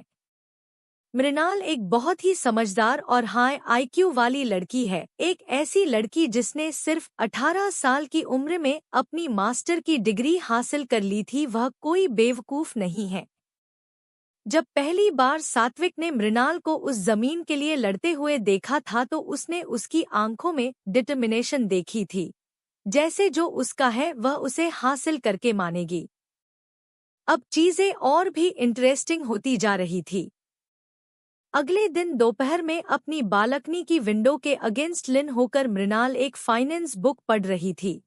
तभी मारिया ने दरवाजा नोक करते हुए कहा, मैम वह स्टाइलिश और फैशन डिजाइनर आ गए हैं, क्या आप उनसे मिलना चाहेंगी? वह क्या रहे हैं? क्या आज रात आप अपनी फैमिली डिनर को अटेंड नहीं कर रही है? यह सुनकर मृणाल की भौहें आपस में सिकुड़ गई। इतना कुछ पिछले कुछ दिनों में उसके साथ हो रहा था कि वह ऑलमोस्ट भूल ही गई थी कि आज रात उसके पेरेंट्स के घर पर उनका फैमिली डिनर था। उसने अपने सर मसाज किया। अगर इस मंथली फैमिली डिनर में जाना नेसेसरी नहीं होता तो वह बिल्कुल नहीं जाती। मैं समझ गई, उन्हें अंदर आने दो। मृणाल ने अपनी किताब साइड में रखी। रावत परिवार के रिश्तेदार बहुत ही ज्यादा फैले हुए थे, इसलिए उनमें ट्रेडिशन था कि हर एक महीने में कोई एक डेट चुनकर उस दिन फैमिली डिनर रखा जाता है और इस डिनर में वही लोग शामिल हो सकते हैं जिनके पास रावत परिवार का सरनेम है और जो लोग फैमिली लिस्ट में एडेड है। अक्षत कहाँ है? सर जल्दी सुबह निकल गए, उनके पास पक्का कोई अर्जेंट काम होगा। मृणाल ने अपना फोन निकाला और अक्षत को कॉल किया तो इस बार अक्षत ने उसका फोन उठा लिया। क्या है? मृणाल बोली, आज रात रावत परिवार का डिनर है और तुम। मृणाल अपनी बात खत्म कर पाती उससे पहले ही अक्षत ने उसे रोकते हुए कहा, मैं आज रात बिजी हूँ। ऑलराइट, मैं समझ गई। मृणाल ने कॉल कट कर दिया तो मारिया ने सजेशन दिया, मैम शायद आपको उनसे और एक बार बात करनी चाहिए। यह पहली बार है जब आप अपनी शादी के बाद अपने फैमिली के घर वापस जा रही है। अगर आप अपने हस्बैंड के साथ नहीं गई तो शायद यह थोड़ा ऑकवर्ड हो जाएगा। मृणाल को बहुत अच्छे से पता था कि अगर अक्षत उसके साथ नहीं गया तो उसे वहां पर क्या फेस करना पड़ेगा, मगर फिर भी उसने कहा, इट्स ओके, मुझे उन सब की आदत हो गई है। अगर अक्षत उसके साथ नहीं भी हुआ तो उसे उन रावत परिवार के लोगों को सामना करने से बिल्कुल डर नहीं लगता था। जब शाम हुई तो मृणाल की गाड़ी रावत एस्टेट की एंट्रेंस पर आई। बहुत परिवार के मेंबर्स ऑलरेडी इकट्ठा हो गए थे और जैसे ही गेट खुला सभी नजरें मृणाल पर चली गई जिसे एक लंबी एलिगेंट तेल गाउन पहनी हुई थी। देखो तो कौन आया है, हमारी प्यारी मिस मृणाल रावत वापस आ गई है। रुद्राणी यानी कि मृणाल की चाची ने हमेशा की तरह अपनी तेज जबान में कहा, लेकिन मुझे अक्षत क्यों नहीं नजर आ रहा है? क्या तुम दोनों के बीच में झगड़ा हुआ है? मैंने हमेशा तुम्हें कहा था कि तुम्हें मेरी फैमिली में शादी करनी चाहिए। ओबरोए परिवार सचमुच तुम्हारी वैल्यू नहीं करते हैं। चाची जी, आपकी जो फैमिली है उसमें सबसे यंग इंसान जो है वह ऑलमोस्ट 40 साल के होंगे, राइट? और आपकी फैमिली में तो दो शादियां करने का रिवाज है, मगर मुझे यह सब पसंद नहीं। मृणाल ने भी रुद्राणी की फीलिंग्स की फिक्र किए बगैर जवाब ही दिया और वही रुद्राणी मृणाल की तरफ घुर कर देखना लगी। वहीं मृणाल के चाचा सुमित ने बीच में आकर कहा, मृणाल तुम्हें रुद्राणी के लेवल तक घिरने की जरूरत नहीं है। उसे बस चिंता थी कि तुम अकेले आई हो तो कहीं तुम्हारे और तुम्हारे हस्बैंड के बीच में कोई प्रॉब्लम ना हो। अपने चाचा के बीच में बोलने पर मृणाल थोड़ी सी सॉफ्ट हो गई। रुद्राणी मृणाल से ज्यादा बड़ी नहीं थी और वह अभी भी काफी ग्लैमर्स और सेडक्टिव थी और अपनी पहली बीवी को डिवोर्स देने के बाद उसके चाचा सुमित ने रुद्राणी से शादी की थी जो अभी भी रावत परिवार में एक मिस्ट्रेस से ज्यादा स्टेटस नहीं रखती थी। लेकिन मेन बात यह थी कि उसके चाचा सुमित को रुद्राणी बहुत पसंद थी, इसीलिए उसकी फैमिली उसके रिस्पेक्ट के लिए और उसकी फीलिंग्स को ध्यान में रखते हुए रुद्राणी को बर्दाश्त कर रही थी। लेकिन पता नहीं रुद्राणी को मृणाल से क्या प्रॉब्लम थी जो हमेशा वह उसके लिए प्रॉब्लम खड़ी करती रहती थी। अपनी पिछली जिंदगी में मृणाल हमेशा अपने चाचा सुमित के खातिर रुद्राणी को बर्दाश्त कर लेती थी। उसकी पिछले जिंदगी में जब रावत परिवार का बिजनेस पूरी तरह से फाइनेंशियली परेशान था और बर्बाद होने वाला था तो रुद्राणी ने धोखे से उसके चाचा सुमित जी को घर से बाहर निकाल दिया और उनकी सारी दौलत लेकर यहाँ से भाग गई और उसके बाद भी मृणाल कुछ नहीं कर पाई थी और यही सोचकर वह आज कुछ अपने आप को बोलने से रोक नहीं पाई। मृणाल, रुद्राणी की बातें भले ही हार्श हो मगर यह रावत परिवार की गैदरिंग है और तुम्हारी अभी 1 महीने पहले ही शादी हुई है, तो इसलिए हस्बैंड को तुम्हारे साथ होना चाहिए, एक रावत परिवार के दूर के रिश्तेदार ने बीच में कहा। हाँ, क्यों ना हम उसे कॉल कर ले, हम और ज्यादा इंतजार नहीं कर सकते। बाकी सब भी मानने लगे तो मृणाल एग्जैक्टली जानती थी कि वो लोग क्या करने की कोशिश कर रहे हैं। रावत परिवार के पास बहुत सारी प्रॉपर्टीज थी और यह लोग बस फैमिली गैदरिंग के मौके का फायदा उठाना चाहते हैं ताकि अक्षत के साथ वह लोग बिजनेस डील कर सके। अगर यह तुम्हारे लिए बहुत बड़ी प्रॉब्लम है, मैं मृणाल तुम्हारे बिहाफ पर कॉल कर लेती हूँ। आफ्टर ऑल हम सब फैमिली हैं और आज नहीं तो कल उसे हम लोगों से मिलना ही होगा। रुद्राणी सबसे ज्यादा जल्दी में थी मृणाल को एम्बेरस होता हुआ देखने के लिए। बेंगलुरु शहर में सब जानते थे कि मृणाल और अक्षत की शादी बस एक बिजनेस एग्रीमेंट है और अक्षत को मृणाल के कोई फिक्र नहीं और सबको याद था कि कैसे वह उसे एक पप्पी की तरह फॉलो करती थी, मगर फिर भी उस पर कोई ध्यान नहीं देता था और अक्षत का अफेक्शन उसके लिए कुछ नहीं है और वह किसी और लड़की के साथ घूमता है। यह बात चारों तरफ वह फैली हुई थी। रुद्राणी चाची, आपको परेशान होने की कोई जरूरत नहीं है। अक्षत काम में बिजी है और मैं उसे डिस्टर्ब नहीं करना चाहती। क्या वह सचमुच काम में बिजी है या फिर वह किसी और के साथ है? रुद्राणी की बातों का मेन यह हिंट था कि अक्षत दूसरी लड़कियों के साथ इन्वॉल्व है और यह बात सभी जानते थे कि वह एक लड़की को बहुत ही ज्यादा फेवर करता है। वहीं मृणाल ने घूर कर रुद्राणी देखा और वही अपनी बात को आगे कंटिन्यू करते हुए रुद्राणी बोली, मैंने आज अक्षत को मॉल में देखा था जो लड़कियों के प्रोडक्ट ले रहा था और वह किसी और लड़की के साथ था और मुझे देखकर तो नहीं लगा कि वह सारे गिफ्ट हमारे प्यारी मृणाल के लिए थे। यह सुनते ही सुमित का चेहरा सीरियस हो गया और उसकी भौहें आपस में सिकुड़ गए और फिर उसने की तरफ मुड़ते हुए कहा, मृणाल क्या बोल रही है रुद्राणी? क्या अक्षत किसी और लड़की को डेट कर रहा है या फिर उसके साथ है? वह तुम्हें धोखा दे रहा है। चाचा जी, मृणाल एक्सप्लेन करने वाली थी तभी अचानक रावत परिवार के घर का दरवाजा फिर तेजी से खुला और अक्षत की गाड़ी इंटर हुई। वह एक शार्प शूट में था और उसके पीछे बहुत सारे बॉडीगार्ड थे और हर एक के हाथ में गिफ्ट बॉक्स था। उसने उनके पास पहुंचने हुए कहा, सॉरी लेट होने के लिए एवरीवन। हैरान होते हुए मृणाल ने धीरे से पूछा, तुम क्यों आए हो? अक्षत ने उसे डायरेक्टली जवाब नहीं दिया बल्कि सबकी तरफ देखते हुए उसका हाथ पकड़कर बोला, मैं सरप्राइज गिफ्ट तैयार कर रहा था इसलिए डिले हो गया। लकीली मैं ज्यादा लेट नहीं हुआ। अचानक अक्षत के आ जाने से रुद्राणी हैरान हो गई। उसे पक्का यकीन था कि उसने आज ही किसी और लड़की के साथ अक्षत को वुमेन स्टोर में देखा था। सुमित के एक्सप्रेशन सॉफ्ट हो गए और उसने कहा, अक्षत अच्छी बात है कि तुम यहाँ आ गए, लेकिन यह सारी चीजें, यह बस छोटे छोटे गिफ्ट है सबके लिए क्योंकि यह हमारी पहली मीटिंग है। अक्षत ने मुस्कुरा कर कहा, मैं मृणाल को सरप्राइज देना चाहता था लेकिन लगता है कि वह ऑलमोस्ट किसी ने खराब कर दिया। अक्षत ने कहा और फिर रुद्राणी की तरफ मुड़कर देखा तो रुद्राणी मुस्कुरा नहीं पाई और उसने कमजोर आवाज में कहा, मगर मैंने क्लियरली आज तुम्हें एक लड़की के साथ शॉपिंग करते हुए देखा और मुझे पक्का यकीन है कि मुझे कोई गलती नहीं हुई है। वह बस हमारी कंपनी के एम्प्लॉइज थी जो मुझे गिफ्ट करने में मदद कर रही थी। मुझे लगा कि एक लड़की को डिटेल्स के बारे में ज्यादा पता होगा, अक्षत ने कहा और अपनी आंखों में अफेक्शन लेकर मृणाल की तरफ देखा। अगर मृणाल को ऑलरेडी अक्षत की असली फीलिंग के बारे में नहीं पता होता तो शायद वह इस लुक को देखकर बेवकूफ बन जाती और वही रुद्राणी ने उन दोनों के बीच के जेस्चर को देखा तो वह अपने गुस्से को कंट्रोल नहीं कर पा रही थी। उसने क्लियरली अफवाहें सुनी थी कि अक्षत किसी यंग कॉलेज लड़की के साथ है और उसके अलावा अक्षत कभी मृणाल की कोई फिक्र नहीं करता था।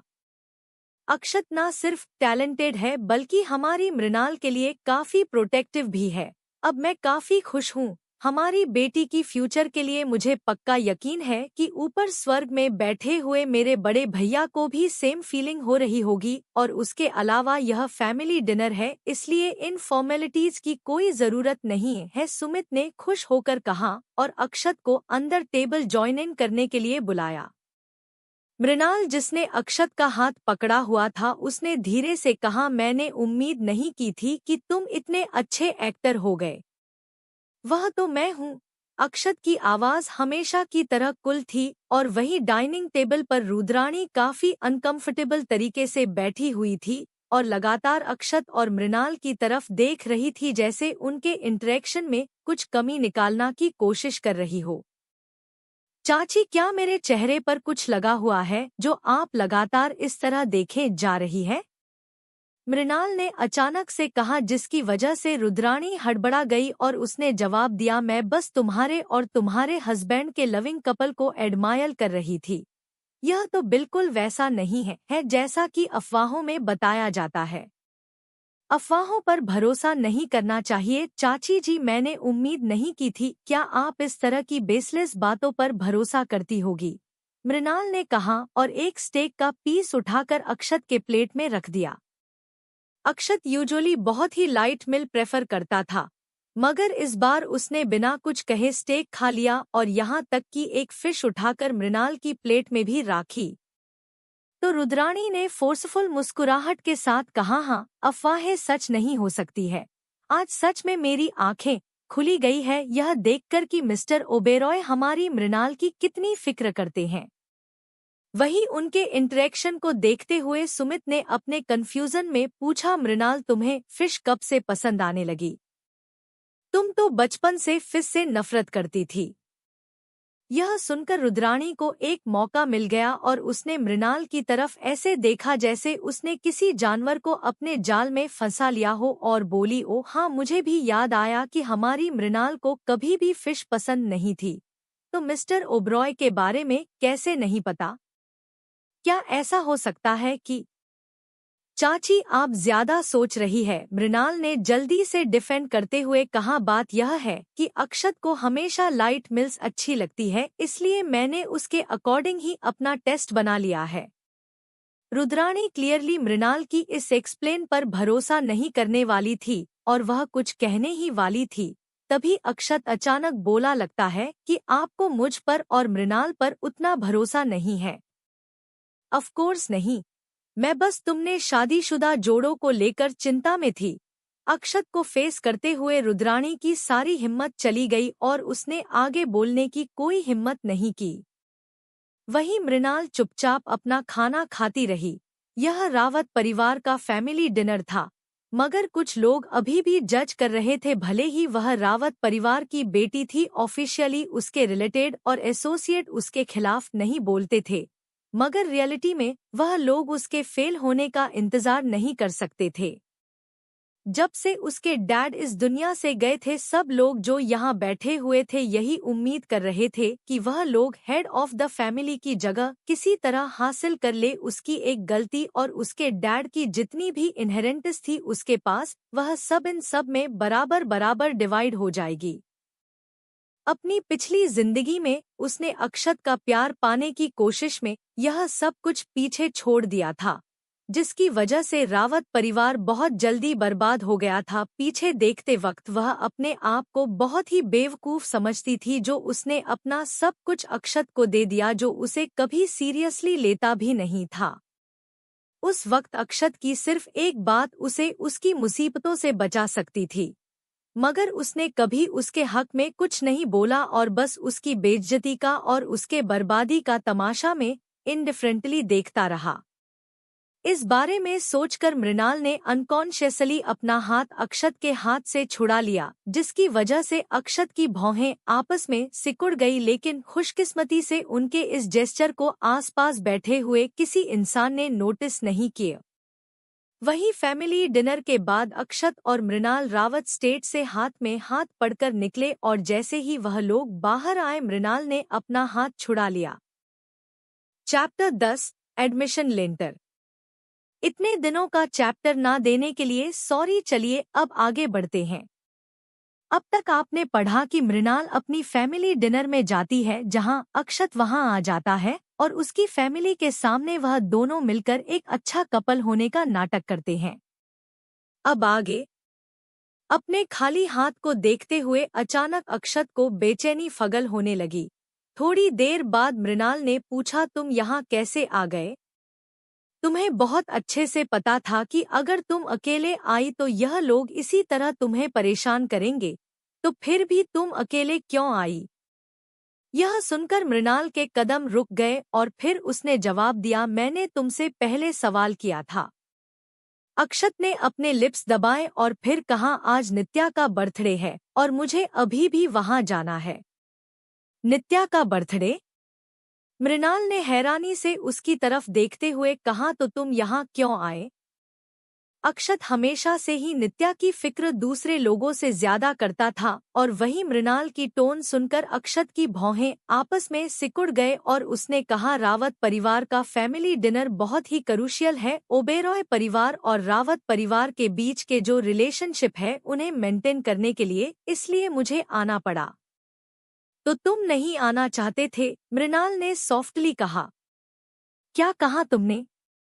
अक्षत को क्लियरली क्वेश्चन सुनाई नहीं दिया, मगर मृणाल चुप रही और अपनी पुरानी जिंदगी को याद करने लगी, जब अक्षत को बहुत अच्छे से पता था कि यह रावत परिवार का फैमिली डिनर है, मगर वह फिर भी उसके साथ नहीं आया और रुद्ररानी और बाकी सारे रिश्तेदारों को झेलना के लिए उसे अकेला छोड़ दिया और बाद में उसने इतनी भी जहमत नहीं उठाई कि उसे न आने का एक कोई झूठा बहाना ही दे दे।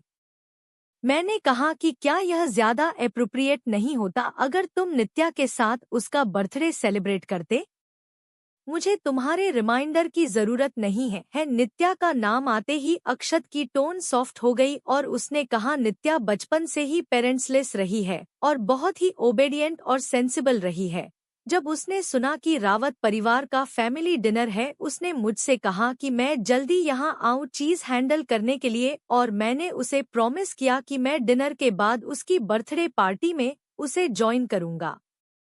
जैसे ही अक्षत अपनी बात खत्म की उसे रियलाइज हुआ कि उसने कुछ गलत कह दिया और वहीं उसकी बात सुनकर मृणाल को अपने दिल में बहुत तकलीफ महसूस हुई और वह सेल्फ डिसरिस्पेक्ट तरीके से हल्की सी हंसी।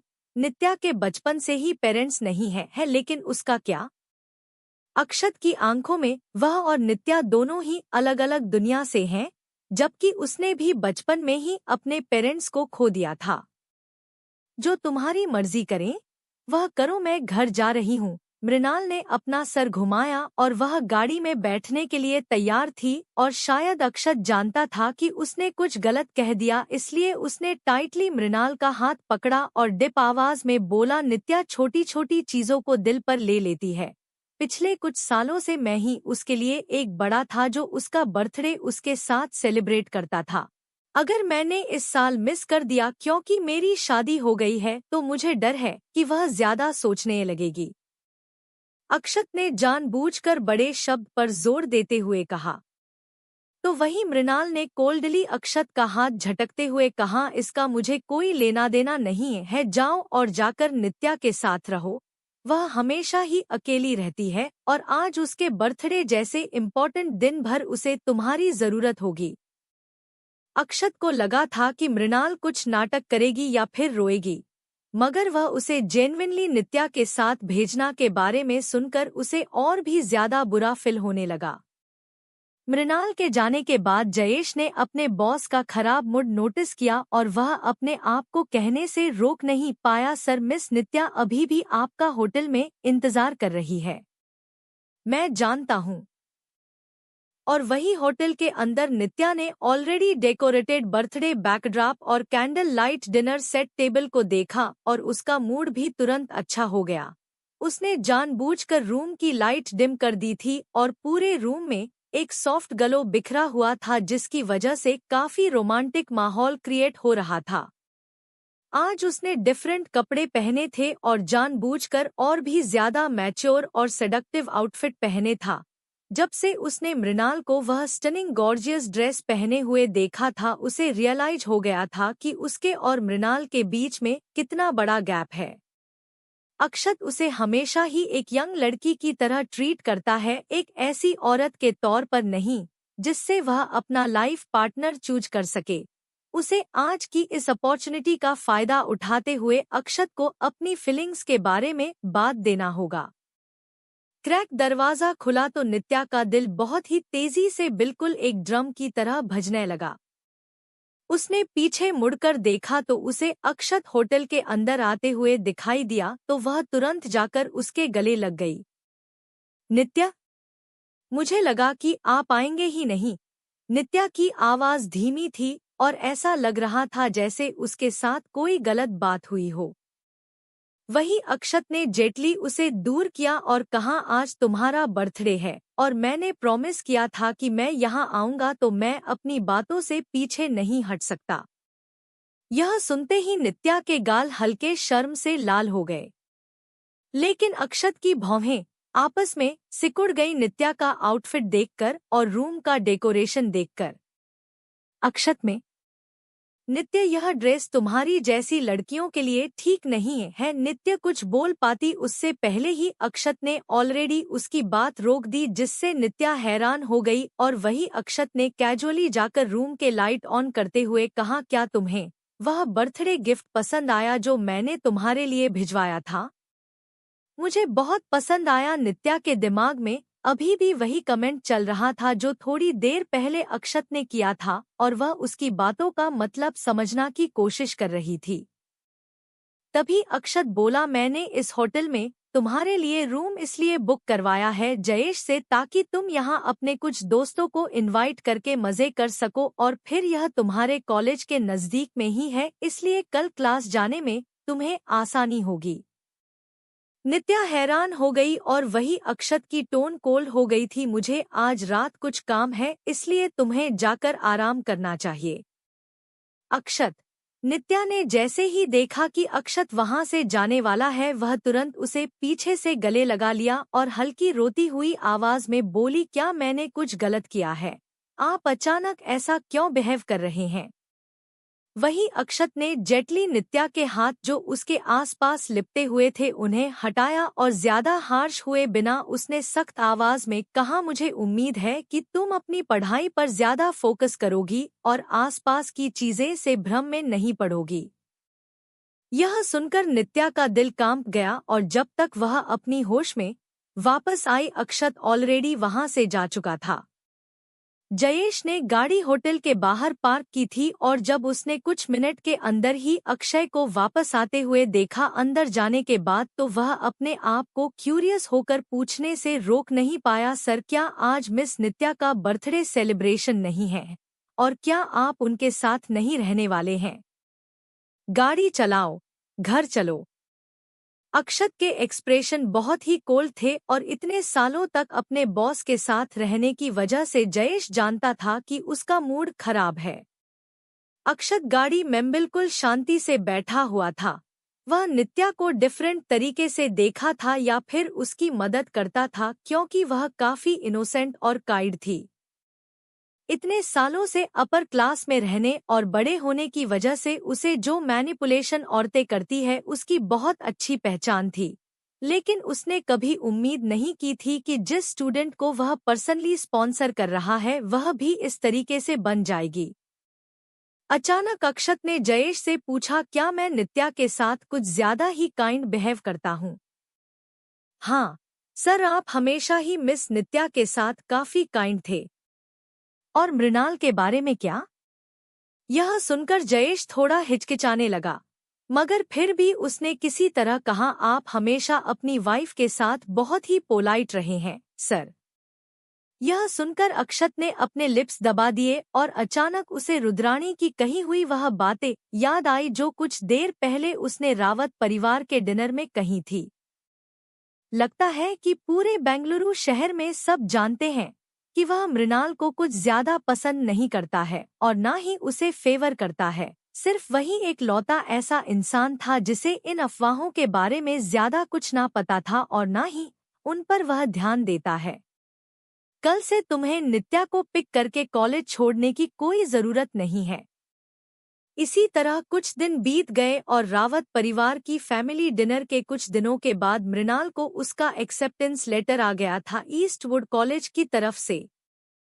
मृणाल का एडमिशन एक ग्रेजुएट स्टूडेंट के तौर पर हुआ था ईस्टवुड कॉलेज में, जो सोशल सर्कल में एक बम की तरह फैल गई थी।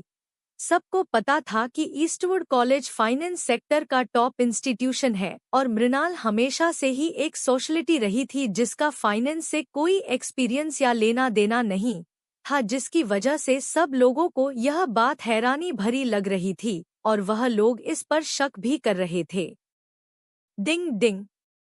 दोपहर में मृणाल को अपने चाचा महेश की तरफ से कॉल आया और उन्होंने काफी सीरियस टोन में कहा, मृणाल क्या यह सच खबर है कि तुमने ईस्टवुड कॉलेज में एडमिशन ले लिया है? ऑफ कोर्स यह सच है। मृणाल का यह सच छुपाने का कोई आइडिया नहीं था क्योंकि उनके सर्कल में सीक्रेट छुपा पाना थोड़ा मुश्किल हो जाता है और खास करके इस तरीके की। वहीं महेश ने गहरी सांस ली और पूछा, तुमने कितने पैसे दिए कॉलेज में एडमिशन के लिए या फिर अक्षत ने तुम्हारी मदद की? मैं बस लकी थी और मैंने अपनी मेहनत दम पर एग्जाम पास किया है। अक्षत ने मेरी कोई मदद नहीं की। तो तुमने उस कॉलेज में एडमिशन लेने के लिए खुद पैसे दिए थे? महेश अचानक से डिसअपॉइंटेड टोन में बोला, तुम्हारे पिता ने जो तुम्हारे लिए पैसे और सेविंग छोड़ी है, तुम उनका इस्तेमाल किसी कॉलेज में एडमिशन लेने के लिए कैसे कर सकती हो? वह पैसे तुम्हें अपने फ्यूचर के लिए रिजर्व करके और बचा कर रखना चाहिए। तुम सचमुच मुझे पागल कर दोगी। वही यह सुनकर मृणाल की भौहें आपस में सिकुड़ गए और उसने कहा, क्या आप मेरे बैंक रिकॉर्ड चेक कर रहे थे? मैं बस तुम्हारा ध्यान रखना की कोशिश कर रहा था। 2 करोड़ और तुमने इतनी बड़ी रकम ईस्टवुड कॉलेज में एडमिशन लेने के लिए खर्च कर दी। अगर ऐसे ही चलता रहा तो वह फिर से हमारी फैमिली सोसाइटी में अपना सर ऊंचा करके कैसे चल पाएगी? क्या तुम्हें हमारी रेपुटेशन की और अपने रेपुटेशन के फिक्र भी है? महेश ने गहरी सांस छोड़ते हुए कहा, ईस्टवुड कॉलेज जाओ और पैसे वापस ले लो। हम तुम्हारा एडमिशन इतने बड़े कॉलेज में नहीं करवाना चाहते। अगर तुम्हें सीखना ही है तो तुम किसी मामूली फाइनेंस कॉलेज से भी अपने लिए पढ़ाई कर सकती हो। महेश की टोन सख्त थी। क्लियरली वह पूरी तरह से कॉन्फिडेंट थे कि उसने अपने डैड के दिए हुए पैसों का इस्तेमाल किया है एडमिशन लेने के लिए। मृणाल को बहुत अच्छे से पता होगा कि यह रुद्राणी का ही काम है जो उसने सिचुएशन ऐसी बनाई है और उसके चाचा को भी भड़काया है यह कॉल करने के लिए। और वह जहां तक जमीन की बात थी उससे वह क्या करने वाली है और उसके लिए उसने कहां से पैसे दिए इसके बारे में वह किसी को नहीं बता सकती थी। इसलिए यह पक्का रुद्राणी ने ही चाल चली है, या तो उसे खबर निकलवाने के लिए या फिर उसके लिए परेशानी खड़ी करने के लिए। मृणाल ने जवाब दिया, अब वह पैसे वापस नहीं आ सकते थे। और वही वह पैसे वापस नहीं आ सकते। यह सुनकर महेश का चेहरा पीला पड़ गया और उसने पूछा, अब तुम क्या करने वाली हो? मैं खुद वह कॉलेज अटेंड करना चाहती हूँ। आफ्टर ऑल मैं रावत परिवार की बेटी हूँ और हमारा फैमिली बिजनेस स्ट्रगल कर रहा है, इसलिए मुझे मदद करनी है। मेरा भरोसा कीजिए, मैं इस एजुकेशन का सही इस्तेमाल करूंगी और वह 2 करोड़ वेस्ट नहीं होने दूंगी, मृणाल ने सॉफ्टली कहा। जिसकी वजह से महेश को मुश्किल हो रहा था उसे डांट पाना। आफ्टर ऑल जो स्ट्रगलर्स रावत परिवार के बिजनेस में आए दिन आ रहे थे, आजकल वह सच थे और जो भी पैसे मृणाल ने इस्तेमाल किया है वह उसके डैड ने सिर्फ उसके लिए ही छोड़े थे, इसलिए कोई बाहर वाला इसमें बोले ऐसा किसी के पास हक नहीं था। अक्षत ने भी मुझे पढ़ाई करने की एडवाइस दी है। उसे लगता है कि मुझे भी फाइनेंस के बारे में और भी नॉलेज होनी चाहिए। ईस्टवुड कॉलेज एक टॉप फाइनेंस इंस्टीट्यूशन है जो फर्स्ट रेट एजुकेशन और प्रैक्टिकल एक्सपीरियंस ऑफर करता है और उसमें बहुत सारे इंडस्ट्रीज के बड़े बड़े लोग भी हैं। अगर आपको मेरे फैसला पर भरोसा नहीं है तो कम से कम आप अक्षत की फैसले पर तो भरोसा करेंगे, राइट? वहीं अक्षत ने यह डिसीजन लिया है। यह सुनकर महेश थोड़ा हिचकिचाने लगा। तभी मृणाल ने आगे कहा, आपको इस बारे में चिंता करने की कोई जरूरत नहीं है। बाकी सब क्या सोचते हैं वह उनका मामला है। और ईस्टवुड कॉलेज के प्रोफेसर्स का कहना है कि मैं फाइनेंस में भी बहुत अच्छी हूँ और उनके हिसाब से मैं एक बहुत ही अच्छी स्टूडेंट हूँ जो फ्यूचर में काफी अच्छा बिजनेस कर सकती है। उसकी बातों से आधा कन्विंस हुए महेश ने पूछा, सचमुच? अब्सोल्युटली, मृणाल ने मुस्कुराकर कहा, आप बचपन से ही मेरे एकेडमिक रिकॉर्ड जानते हैं और उसके अलावा मैं ईस्टवुड कॉलेज के ग्रेजुएट प्रोग्राम में एडमिशन ले चुकी हूँ। यह हमारी फैमिली के लिए गर्व की ही बात होगी। फाइनली महेश शांत हो गया।